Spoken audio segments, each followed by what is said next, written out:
पसंद आती है तो लाइक सब्सक्राइब और कमेंट करना ना भूले। एपिसोड 61 अधिराज आरू के प्यार का परवान passionate love Raj please help me. अब आगे अधिराज की दबी हुई फीलिंग जो कहीं ना कहीं आरू के प्रति शुरू से ही थी, आज वह खुद को कंट्रोल नहीं कर पा रहा था क्योंकि यह उसका हक था और आज वह आरू को हर तरह से अपने आगोश में ले जा रहा था। वही आरू के अंदर आज नहीं कोई डर था, नहीं किसी प्रकार का कोई नफरत थी, तो उस इंसान में खो जाने की और अपनी चाहत को पा लेने की। अधिराज अपनी शर्ट को रिमूव कर उसके ऊपर जा फिर से उसकी गर्दन को किस करने लगता है। आरू के हाथ उसके एक पीठ पर तो एक दाएं बाल में चले जाते हैं। उसका हाथ काफी ज्यादा उसकी पीठ पर कसे चले जा रहे थे। ये सबूत था आरू की प्योरिटी का, किसी भी इंसान के पास न जाने का यह उसका पहला एक्सपीरियंस था।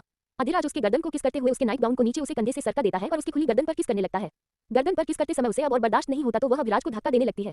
लगातार धक्का देने से अधिराज अपना होंठ उसके गर्दन से उठता है और आरू को देखने लगता है, जो गर्दन को दाएं बाएं घुमाना में सिर हिला रही थी। ये देख अधिराज के चेहरे पर एक स्माइल आ जाती है। आरू के आंखों से आंसू बह रहा था, तभी अधिराज उसके आंसुओं को अपने होठों में भी उसके पूरे गाल को किस करने लगता है। उसके ऐसा करते ही फिर से आरू के हाथ उसके बाल में चले जाते हैं और बाल को कसकर भींच लेती है। वही अधिराज उसके कभी माथे तो उसके कभी गाल तो कभी गर्दन का सफर अपने होठों से तय कर रहा था। आरू अब इन सबसे बेचैन हो चुकी थी। वह पूरी ताकत से अधिराज को अपने ऊपर से धकेलती है और उठकर बैठ जाती है। अधिराज भी सीधे लेट जाता है और एक गहरी गहरी सांस लेने लगता है। आरू खुद को कंट्रोल कर पीछे अधिराज को देखती है और जाकर उसके ऊपर लेट बिना किसी वार्निंग के उसके होठों पर अपने होंठ को रख आंखें बंद कर लेती है। उसके ऐसा करते हैं अधिराज अपनी एक हाथ उसके कमर में डाल कसकर भींच लेता है और दूसरा हाथ उसके खुले हुए बालों को समेटने की कोशिश करने लगा और उसके बालों पर अपने दबाव के साथ उसे अपने पास खींचने लगता है। आरू किस कर नहीं रही थी, सिर्फ उसे पा लेना चाहती थी। उसके अंदर की आग भड़क चुकी थी। एक लड़की के लिए जब ये सब पहले एक्सपीरियंस होता है तो वह आउट ऑफ कंट्रोल हो जाती है। उसे खुद के साथ ऐसे बदलाव बर्दाश्त नहीं होते तो उसके हार्मोन्स उसे ये सब करने पर मजबूर कर देते हैं। वहीं आरू के साथ हो रहा था और किस करने की कोशिश कर रही थी पर कर नहीं पा रही थी। वह फ्रस्ट्रेटेड होकर रोने लगती है। अधिराज उसे और खुद को पलट देखने लगता है और आरू को देखता है जो रो रही थी। ये देखकर अधिराज पूछता है, क्या हुआ, क्यों रो रही हो। ये सुन आरू रोते हुए ही बोलती है, मैं अच्छे से किस नहीं कर पा रही हूँ, मुझे और चाहिए। ये सुनते ही अधिराज के चेहरे पर स्माइल आ जाती है। आरू के अंदर की फीलिंग को समझ पा रहा था कि यह सब पहले वजनिटी का असर है। वह उसके होठों को अपने होठों के बीच में फंसाकर उसे काफी ज्यादा स्मूथली किस करने लगता है। अधिराज के हॉट किस से आरू को जैसे एक सुकून मिल रहा था। अधिराज अपने हाथ उसकी बॉडी पर फिराए जा रहे थे। आरू आंखें बंद कर उसे महसूस करने लगती है। तभी अधिराज उसे किस करते हुए ही उसके ऊपर की गाउन को निकाल देता है और नीचे सिर्फ एक सटीक वाली थाई तक मैक्सी थी, वह उसे भी खींचकर निकाल देता है। अब आरू सिर्फ स्पोर्ट्स ब्रा और नीचे एक नाइट गाउन लोअर में थी। अधिराज एक नजर उसे देखता है और उसके होठों को छोड़कर उसके दिख रहा है क्लीवेज पर अपने होंठ रख उसे किस करने लगता है। उसके ऐसा करते ही आरू उनके हाथ फिर से उसके बालों पर चले जाते हैं और दबाव अपनी बॉडी पर बनने लगती है। धीरे धीरे अधिराज उसके ब्रेस्ट से होते हुए उसकी खुली कमर उसके दिख नाभि पर अपने होठ से शक करने लगता है। आरू तो आप पूरी बेताब हो गई थी। वह उठकर बैठ जाती है और फिर से अधिराज की होठों को किस करने लगती है। आज दोनों जैसे एक दूसरे को पा लेना चाहते थे। अधिराज उसे अपने गोद में बैठकर उसके बालों को आगे कर उसकी पीठ पर किस करने लगता है। तभी साइड में रखा उसका फोन बजने लगता है पर वह उसे पूरा इग्नोर करता है। लगभग 2 से 3 मिनट बाद तक फोन ऐसे ही बजता रहता है। ये सुन आरू जो आंखें बंद कर अधिराज के एक हाथ जो उसके कमर पर था उस पर अपनी पकड़ कसी थी, वह अपनी आंखें खोल उसे मोबाइल को घूरकर देखती है जैसे वह उसे अभी तोड़ देना चाहती हो। लेकिन फिर अधिराज के एक्शन से फिर उसमें खोने लगती है। तभी फिर से मोबाइल बजता है तो ये देख वह गुस्से में अधिराज का मोबाइल उठाती है और गुस्से में पटकने जाती है। वह अधिराज आरू से किस करते ही उसके हाथों के एक्शन पर अपने मोबाइल को पकड़ लेता है। अधिराज एक नजर आरू को उठाकर देखता है जो गुस्से में लाल आंखों से देख रही थी। ये देखकर उसकी आंखों को किस कर उसे अपनी कमर से होड़ पर अपने बाहों में भर लेता है। तभी वह मोबाइल जैसे ही स्विच ऑफ करने जाता है वैसे ही उस पर शो हो रहे नंबर को देख तुरंत कॉल रिसीव करने जाता है, पर कॉल कट जाती है। तभी वह अपने मोबाइल का लॉक खोल कॉल हिस्ट्री में देखा है तो 15 कॉल अब तक आ चुके थे। दोनों अपने में इतने बिजी थे कि फोन की आवाज तक नहीं सुन पा रहे थे। अधिराज को मोबाइल में बिजी देख गुस्से में उससे मोबाइल को छीनने जाती है तो अधिराज उसके हाथों को पकड़ उसे पर कॉल लगता है। कॉल लगाते ही जैसे उधर वाला इंसान इसी के लिए बैठा था उधर से एक आपत्ति हुई आवाज किसी लड़की की आती है, राज प्लीज हेल्प मी। वह इतना ही कह पाती है और उधर से रोने की आवाज आती है। इधर आरू जो उसके बेहद करीब थी फोन से आई हुई इस सन्नाटे में इस आवाज को अच्छे से सुनती है और कहीं हुए शब्दों को भी। फोन रख अधिराज एक नजर आरू को देखता है जो गुस्से और आंसू भरी आंखों से उसे ही देख रही थी। ये देख अधिराज उसे अपने गले लगा लेता है। आरू सिस्क पड़ती है। आरू जो बहुत कम किसी के सामने रोती थी या अपने खेल मस्ती में ही अपने दर्दों को समेट लेती थी आज वो रोने लगती है। अधिराज वाइफ ही इतना ही कर पाता है कि आरू उसे देखने लगती है तो अधिराज बोलता है, तुम मेरी वाइफ हो, ये बात हमेशा याद रखना। अधिराज आरू के मन के अंदर का अनकहा शब्द भी समझ चुका था कि उसके बारे में क्या सोच रही है। आरू कुछ नहीं बोलती और वैसे ही उसके गोद से उठकर बिस्तर पर लेट जाती है। इस समय वह इनरविया में ही बिस्तर पर पड़ी हुई थी। अधिराज वहां से उठता है और बगल में पड़ी अपने शर्ट को पहन और अपनी अलमारी में एक लॉकर से एक बंदूक निकाल अपनी पैंट की जेब में खोसता है और जाने लगता है। फिर रुककर वह एक नजर आरू को देखता है जो रो रही थी। वह उसके ऊपर चादर डाल यहाँ से निकल जाता है और उसके जाते ही आरू सिर उठाकर उसे देखती है। फिर चादर फेंक बालकनी में चली जाती है जहाँ से अधिराज बाहर जा रहा था। ये देख उसकी आंखों से फिर से आंसू आ जाता है और वह बोलती है, मुझे नहीं पता था इन कुछ ही दिनों में आप मेरे इतने करीब आ जाओगे। शायद ये हमारे रिश्ते की वजह से है या कुछ और, मुझे नहीं पता, पर इतने करीब मैंने कभी किसी को आने नहीं दिया और जिसे मैं आने का हक दिया है वह मुझसे दूर चला जाए, मैं ये कभी बर्दाश्त नहीं करूंगी। आप मेरे हो ओनली माइन, एक बात हमेशा याद रखना, आपके और मेरी जिंदगी में मैं किसी और को नहीं आने दूंगी। ये बोल वह अंदर आ लेट जाती है पर उसकी आंखों से नींद इस समय कोसों दूर थी। वही अधिराज इस समय 1 घंटे के बाद उसकी गाड़ी एक जगह पर रुकती है और वह तुरंत उस तरफ जाता है। वह एक अपार्टमेंट था, वहां पर जैसे ही जाता है तो दरवाजा खुला था। कुछ लोग जो बाहर थे वह अब तक जा चुके थे क्योंकि वह अंदर झांकने की कोशिश कर रहे थे कि आखिर हुआ क्या, पर वह अंदर जा नहीं पाते। वह अंदर जाता है तो देखता है चारों तरफ सामान बिखरा हुआ था और अंदर जाता है तो अंदर किसी की सिसकने की आवाज आ रही थी। वह इमेजिन कर रहा था जैसे वह सोच रहा है वैसा कुछ ना हो, पर शायद उसका दिल भी जानता था कि कुछ तो हुआ है। वह अंदर जाता है तो देखता है वही एक जगह खुद को कंबल से लपेटे एक लड़की जो कोई और नहीं सो रही थी वहीं पर बैठी हुई थी। उसकी ऐसी हालत देख अधिराज की आंखों में खून उतर आता है और उसके हाथों की मुठ्ठियां कस जाती है। एपिसोड 62 पहले तेरे मजे लूंगा फिर तुझे मारूंगा, मस्ती श्रुति की नौटंकी। अब आगे अधिराज जब किसी के कॉल आने पर वह उस जगह पहुंचता है तो वहां पर चारों तरफ सामान बिखरा हुआ था और उसे एक कोने में किसी की सिसकने की आवाज आती है। वह उस तरफ जाता है तो वहां पर एक कोने में बैठी स्वरा खुद को कंबल में लपेट सिसक रही थी। तभी उसकी ऐसी हालत देख अधिराज के हाथों की मुठ्ठियां कस जाती है। वह जाकर धीरे से स्वरा के कंधे पर हाथ रखता है तो स्वरा डर से चौंक जाती है और घबराकर सामने देखती है तो वहां पर अधिराज था। अधिराज को देखते ही उसकी सारी हिम्मत जवाब दे देती है और वह जोर से रोते हुए उसके गले लग जाती है। अधिराज को पकड़ वह फूट फूट कर रोने लगती है। उसकी रोने की आवाज इतनी तेज हो जाने से अधिराज उसके पीठ पर हाथ रख उसके बालों को सहलाते हुए उसे चुप कराने लगता है, पर वह वैसे ही रोती रहती है। तभी अचानक अधिराज को ख्याल आता है कि रूह कहाँ है, यह महसूस होते हैं वह इधर उधर देखने लगता है। तभी स्वरा की तेज रोने की आवाज सुन एक शख्स उस बच्चा को अपने हाथ में लेकर आता है। वह सकरा कोई और नहीं प्रीतम था। काफी देर तक वह रोती रहती है। कुछ देर के बाद जब कुछ शांत होती है तो अधिराज उसे उठाकर सोफे पर बैठता है और उसे देख थोड़े तेज आवाज में बोलता है, स्वरा मुझे सब कुछ जानना है, क्या हुआ है। यहाँ पर प्रीतम भी अब तक रूह को सुला चुका था। वह उसे वहीं पर सामने सोफे पर सुलाया था क्योंकि आज वो काफी डरा हुआ था। तभी स्वरा जो अब तक शांत हो चुकी थी वह बताना शुरू करती है। फ्लैशबैक, जब स्वरा ऑफिस से घर वापस आई तो मैं सिमरन आंटी के घर से रूह को भी लेते हुए आती है और सिमरन आंटी ने उसे रोक चाय पीने के बाद लगभग रात के 8 बजे बज गए थे घर जाने में। दोनों जैसे ही घर के अंदर आए वैसे ही स्वरा को कुछ गलत महसूस हुआ। उसने देखा कि दरवाजा तो अंदर से बंद है पर कुछ न कुछ खड़खड़ाहट सुनाई दे रही थी। ये देख उसे अजीब लगा पर यह सोच की चाबी तो सिर्फ मैं जानती हूँ, अंदर हो सकता है चूहा हो। ये सोच वह गमले के नीचे जो चाबी छुपाई थी उसको उठा दरवाजा खोल अंदर जाती है। अंदर उसे काफी सारा सामान बिखरा हुआ दिखता है। ये देख वह घबरा जाती है और उसे कुछ शक होता है तो वह तुरंत पहले बाहर निकलने की सोचती है। वैसे ही दरवाजा बंद हो जाता है। तभी कुछ नकाबमैन उसे चारों तरफ से घेर लेते हैं। एक दरवाजे के पीछे खड़ा हो गया था तो एक कमरे के अंदर कुछ ढूंढ रहा था। वह दोनों सभी को देख डर गई पर हिम्मत कर पूछती है, कौन हो तुम लोग और यहाँ पर क्यों आए हो? इस तरह तुम लोग मेरे घर में घुसने की हिम्मत भी कैसे की? वह बोलती ही है। तभी एक आदमी उसके हाथ पकड़ उसके मुंह पर हाथ रख बोलता है, चिल्लाने की कोशिश भी मत कर और चुपचाप हम जितना पूछते हैं उतना बोल। ये बोल वह इंसान अपनी घुटती नजरों से बोलता है, बताओ वह पेन ड्राइव कहाँ है? ये सुनते ही स्वरा डरते हुए घबरा कर बोलती है, कैसा पेन ड्राइव? मुझे किसी पेन ड्राइव के बारे में नहीं पता। ये सुनते ही वह आदमी अपने माथे पर अपना हाथ रगड़ता है और एक खींचकर स्वरा के गाल पर चांटा मार देता है। स्वरा वहीं पर धम्म से एक चीख के साथ गिर जाती है। ये सब देख रोहान रोने लगता है। तभी एक आदमी रोहान के मुंह पर हाथ रख उसे दबोचते हुए बोलता है, चुप बे साले, यहाँ से हम सभी 2 घंटे से परेशान हैं, माथा पच्ची मत खराब कर। ये बोल वह उसे वहीं पर एक दूसरे आदमी की तरफ धकेल बोलता है, पकड़ इसे और इसके मुंह से एक आवाज नहीं निकालनी चाहिए। ये सुनते ही एक आदमी रोहान के मुंह पर हाथ से दबा चुका होता है। वही अपने बेटे की ऐसी हालत देख स्वरा गुस्से में उठकर चिल्लाते हुए बोलती है, तुम्हारी हिम्मत भी कैसे भी मेरे बेटे को हाथ लगाने की? ये सुन वह आदमी फ्रस्ट्रेटेड होकर बोलता है, चुप कर साली, 2 घंटे से यहाँ पर हमारा दिमाग खराब हुआ है और ऊपर से हम तेरा लेक्चर नहीं सुने आए हैं। चुपचाप हमें बता दे वह पेन ड्राइव कहाँ है, नहीं तो अभी तो तेरे बच्चे को छुआ है जब तुझे हम सभी यहाँ पर छूकर जाएंगे ना तो बोलने भी लायक नहीं रहेगी। इसलिए फटाफट अपना मुंह खोल, तू अपने रास्ते हम अपने रास्ते। ये सुन स्वरा डर सी जाती है। वह अपने मोबाइल पर उसे बात करते हुए साड़ी के पल्लू में छुपा लगातार किसी को कॉल किए जा रही थी पर वह कॉल उठ नहीं रहा था। दरअसल जैसे ही स्वरा उन सभी को देखती है वह तुरंत अलर्ट होकर पहले अपना मोबाइल अपने हाथ में ले उसे साड़ी के पल्लू में छुपा के उसे अधिराज को कॉल करने लगती है पर अधिराज को कॉल नहीं लग रहा था। तभी स्वरा को महसूस होता है जैसे उसका कॉल किसी ने रिसीव किया है तो वह थोड़ी तेज आवाज में बोलती है, देखो हमें नहीं पता तुम किस पेन ड्राइव की बात कर रहे हो पर तुम मेरे बेटे को जाने दो और मुझे जाने दो। इस तरह से मेरे बेटे का मुंह दबाओगे तो मर जाएगा। स्वरा ये सब जानबूझकर बोल रही थी ताकि जिसने फोन रिसीव किया है उधर से वह इंसान समझ सके कि स्वरा और उसका बेटा खतरे में है और हुआ भी कुछ ऐसा ही। वह इंसान स्वरा के घर के आसपास ही था। वह अलर्ट होकर तुरंत फोन काट देता है पर स्वरा की बात सुनते ही वह आदमी एक चांटा और उसे जोर से मारता है और बोलता है, मैं तुझसे कुछ कह रहा हूँ और तू बता क्या रही है? वह फिर से एक नजर चारों तरफ ढूंढने लगता है। तभी उसे वहां पर कुछ नहीं मिलता तो वह फ्रस्ट्रेटेड होकर सारा सामान तोड़ने लगता है और फिर स्वरा को देख उसके पास जाकर बोलता है, देख आखिरी बार पूछ रहा हूँ, सच सच बताओ। पर स्वरा रोते हुए ही अपने बेटे को देखे जा रही थी। ये देख वह इंसान उसका गला पकड़ लेता है जिससे स्वरा का दम घुटने लगता है और उसकी आंखों से आंसू गिरने लगते हैं। उसको इस हालत में देखा उसे बहुत मजा आने लगता है। तभी उसकी नजर स्वरा पर पड़ती है। स्वरा की खूबसूरती को देख वह अपने उन दोस्तों से कहता है, देखना बॉस ने हमें जिस काम के लिए भेजा था वह चीज तो हमें नहीं मिला पर इतनी रात को एक अच्छी खासी आइटम मिल रही है, मूर्ता जो दही बना है, क्यों ना हम लोग उसे सही करें। ये सुनते ही सभी हंसने लगते हैं। वही उसकी बात सुन वह आदमी रोहान का मुंह पर से हाथ छोड़ देता है। रोहान वहीं पर छटपटाते हुए गहरी गहरी सांस रहने लगता है। तभी वह इंसान उसके गर्दन पर पकड़ ढीली कर वह अपने हाथ स्वरा की बॉडी पर डालता है। वह उसके गर्दन से होते हुए उसके सीने पर हाथ रख उसके कमर में डाल अपने पास खींचकर बोलता है, मानना पड़ेगा, कौन कहेगा कि तू एक बच्चे की मां है? क्या खूबसूरती है तेरे में, ऐसी खूबसूरती जिसे देख कोई भी पिघल जाए। इसीलिए तो मेरे उस बॉस ने तुझे एक भी खरोच न लगाने को बोला था। पर अफसोस, तुझे मारने को जरूर बोला था पर मैं क्या सोच रहा हूँ, क्यों ना तेरे मजे लेकर ही तुझे मारूं। कम से कम तेरे इस नीरस भरी जिंदगी में तुझे भी कुछ खुशी मिल जाएगी। उसकी इतनी घिनौनी और गंदी बातें सुन स्वरा घबरा कर हो जाती है। यह महसूस होते ही वह उसके होठों के करीब जाने लगता है तो स्वरा सारा हिम्मत कर उसे दूर धकेल देती है। उसके ऐसा करते ही वह आदमी 2 कदम पीछे हो जाता है। उसके ऐसा करने से ही वह इंसान गुस्से में बौखला कर स्वरा को बालों सहित पकड़ उसे जबरदस्ती खींचते हुए उसे सोफे पर पटक देता है और बोलता है, साली अगर साथ देती तो तुझे भी मजा देता और तुझे एक आसान मौत देता, पर लगता है तुझे टेढ़ी चीज पसंद है तो फिर मैं भी तुझे बताता हूँ कि मैं कितना टेढ़ा हूँ। ये बोल वह झटके में स्वरा की साड़ी को खींचकर उसे अलग कर देता है। ये होते ही स्वरा उठने की होती है कि वह उसके हाथों को पकड़ जबरदस्ती दबाते हुए उसके गर्दन पर होंठ रख देता है। वही रोहान ये सब देख जोर जोर से रोने लगता है। उस छोटे से बच्चे को ये तो नहीं पता था कि यह सब क्या हो रहा है पर अपनी मां का रोना बिलखना देख उसे भी रोना आ रहा था और वही सब हंसने लगते हैं। तभी उन सभी को सीढ़ियों से कुछ किसी की आवाज सुनाई देती है। यह महसूस कर एक आदमी झांक कर बाहर देखता है तो वह तुरंत चिल्ला कर बोलता है, सैंडी, अरे बाहर कभी पुलिस आई है रे। ये सुनते ही वह आदमी जिसका नाम सैंडी था उसके ऊपर से उठकर तुरंत खड़ा होकर बोलता है, साले किस चीज का तुम मुहूर्त निकल रहा था, अरे अब कहाँ है पुलिस, बताएंगा, चल इसको मार कर चलते हैं। तभी वह इंसान बोलता है, वह सभी पहुंचने वाले हैं, निकल यहाँ से। तभी दूसरा इंसान बोलता है, अरे वैसे भी हमारे चेहरे पर मास्क लगा है, कौन सा ही हमें पहचान लेगी, निकल सभी। सभी बालकनी के रास्ते की तरफ भागते हैं। वह आदमी एक नजर स्वरा को देख बोलता है, तुझ पर मेरी नजर हमेशा रहेगी, तेरे इस शरीर को तो तार तार मैं जरूर करूंगा। ये बोल वह सभी बालकनी से वहां से कूद जाते हैं। वही स्वरा को ऐसी हालत में देख रोहान रोते हुए उसके पास चला जाता है। वही स्वरा आंखें बंद कर बस रोए जा रही थी। तभी दरवाजा खटखटाया जाता है पर काफी देर से दरवाजा न खोलने पर काफी जोर से किक के साथ दरवाजा की सिटकनी टूट जाती है जिससे दरवाजा खुल जाता है और 2-4 पुलिस अंदर आते हैं। तभी सामने सोफा पर ऐसी हालत देख सारे पुलिस वाले पीछे घूम जाते हैं तो वही उन सबके बीच से भागते हुए एक इंसान आता है जो कोई और नहीं प्रीतम था। वह जैसे ही स्वरा को ऐसी हालत में देखता है तो उसका तो रूह तक डगमगा जाता है। वह दौड़कर स्वरा के पास जाता है और स्वरा को पकड़कर गले लगा लेता है और हल्की रुंधी आवाज में बोलता है, स्वरा क्या हुआ है तुम्हें? लेकिन स्वरा तो बस रोई जा रही थी। तभी प्रीतम स्वरा को अपने से छुपाते देख वह सारे पुलिस वालों को देख बोलता है, आप सभी प्लीज जाएं यहाँ से, हम ये कंप्लेंट बाद में बात करेंगे। पुलिस वाले एक नजर चारों तरफ से मुआयना करते हैं और खुद से ही कहते हैं, लगता है वह सब भाग गए, चलो रे शायद बाहर हमें कुछ दिख जाए। ये बोल वह निकल जाते हैं।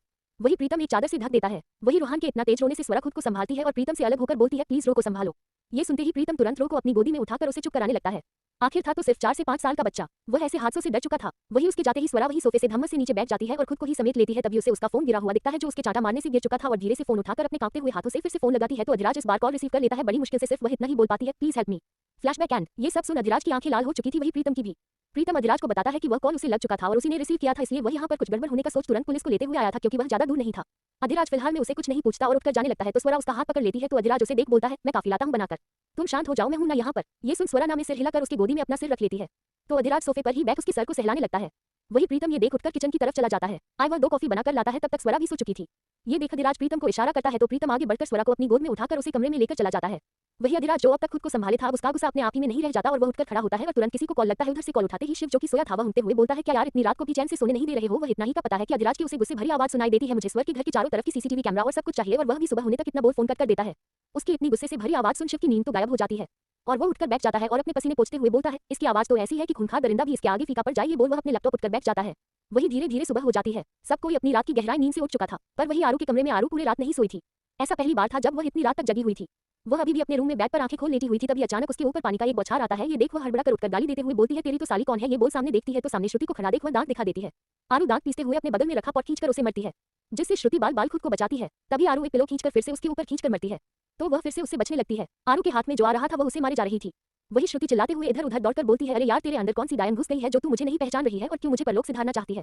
अभी तो मैं जवान हुई हूँ, अभी मुझे बॉयफ्रेंड बनाने हैं और अभी मुझे वह बॉयफ्रेंड गर्लफ्रेंड वाली किसी भी करनी है, शादी करनी है, बच्चे पैदा करने, क्यों तो मैं किसी जान के पीछे पड़ गई है। ये बोल वह फिर से पिलो के पीछे छूटने की कोशिश करती है। वह पर्दे की तरफ से जाकर देखती है तो उसे आरू कहीं नहीं दिखती। ये देख वह पर्दे से चेहरा निकाल इधर उधर देखते हैं तो आरू उसके साइड में खड़ी थी, जिसे देख वह लड़का फिर से 2 कदम पीछे हो जाती है। ये देखकर श्रुति चिल्लाते हुए, अरे यार चुड़ैलों के सरदार, अरे बस कर मेरी माँ ऐसी आंखों से मत मार, तुझे पता है ना मुझे तेरी इन्हीं आंखों से डर लगता है। ये बोल वह इधर उधर देखने लगती। एपिसोड 63 आरू का व्रत, दोस्ती आपको तड़पाऊंगी। अब आगे आरू जो रात भर सोई नहीं थी उसका रात जागते हुए ही बीत जाता है, पर खुद के ऊपर श्रुति के द्वारा अपनी फेंके जाने पर वह चिढ़ जाती है और वह उसे हर सामान उठाकर मारने लगती है। पर उतनी ही फुर्ती से श्रुति खुद को बचाते जाती है और चिल्ला चिल्ला कर उसे अपने को न मारने की बात करती है, क्योंकि आरू पूरे गुस्से वाली फॉर्म में आई थी। वह इस समय सच में गुस्सा थी। वही उन दोनों के चिल्लाने की आवाज सुन दरवाजा खुला रहने के कारण बाहर अपने कमरे से बाहर जाते हुए प्रीता और प्रियु दोनों सुनते हैं तो दोनों ही एक दूसरे को देखते हैं और उस कमरे की तरफ दौड़ लगा देते हैं। सामने दोनों को इस तरह देख प्रियु जाकर आरू को पीछे से पकड़ लेता है, तो वही प्रीता जाकर श्रुति को बाहर निकलती है जो हाफ रही थी। तभी प्रयोगालु से उसे अपने हाथों को छुड़वा रही थी। प्रियु बोलता है, अरे मेरी माँ बस कर, चाहे लाख गेंडा जैसी है पर है तो मेरी बहन, उसको इस दुनिया से मत उठा, नहीं तो मेरी हाथों की एक कलाई सुनी रह जाएगी। यह सुनते ही श्रुति और आरू उसे गुस्से में घुटने लगती है। तभी प्रियु श्रुति को घूरते हुए, क्या क्या है तूने मेरे आरू के साथ जो इतनी एंग्री बर्ड बनी हुई है? ये सुनते ही श्रुति उसे घूरते हुए, तुझे यह नहीं दिख रहा है कि वह मुझे मार रही है और ऊपर से तू कह रहा है मैंने इसको कुछ किया?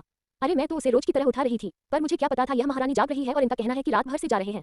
ये सुनते ही तो जैसे प्रियु और प्रीता को शौक लग जाता है और दोनों हैरानी से आरू को देखने लगते हैं। प्रियु उसे छोड़ते हुए बोलता है, क्या मेरे कान बज रहे हैं? तू रात भर जागी है।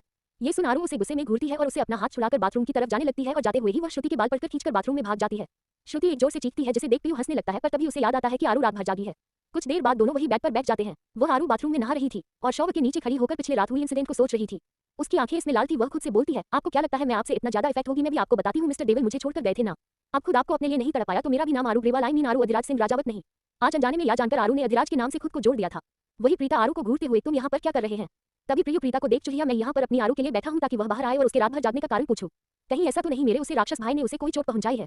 ये सुन प्रीता घुरते हुए बोली, तो बात कान खोल कर सुन लो। पहले भाई उसके पति है तो तुम उन दोनों के बीच में इंटरफेयर मत करो, और दूसरी बात तुझे शर्म नहीं आती? वह बिना कपड़े लेकर नहाने गई है और तू यहाँ पर बैठकर उसका इंतजार कर रहा है।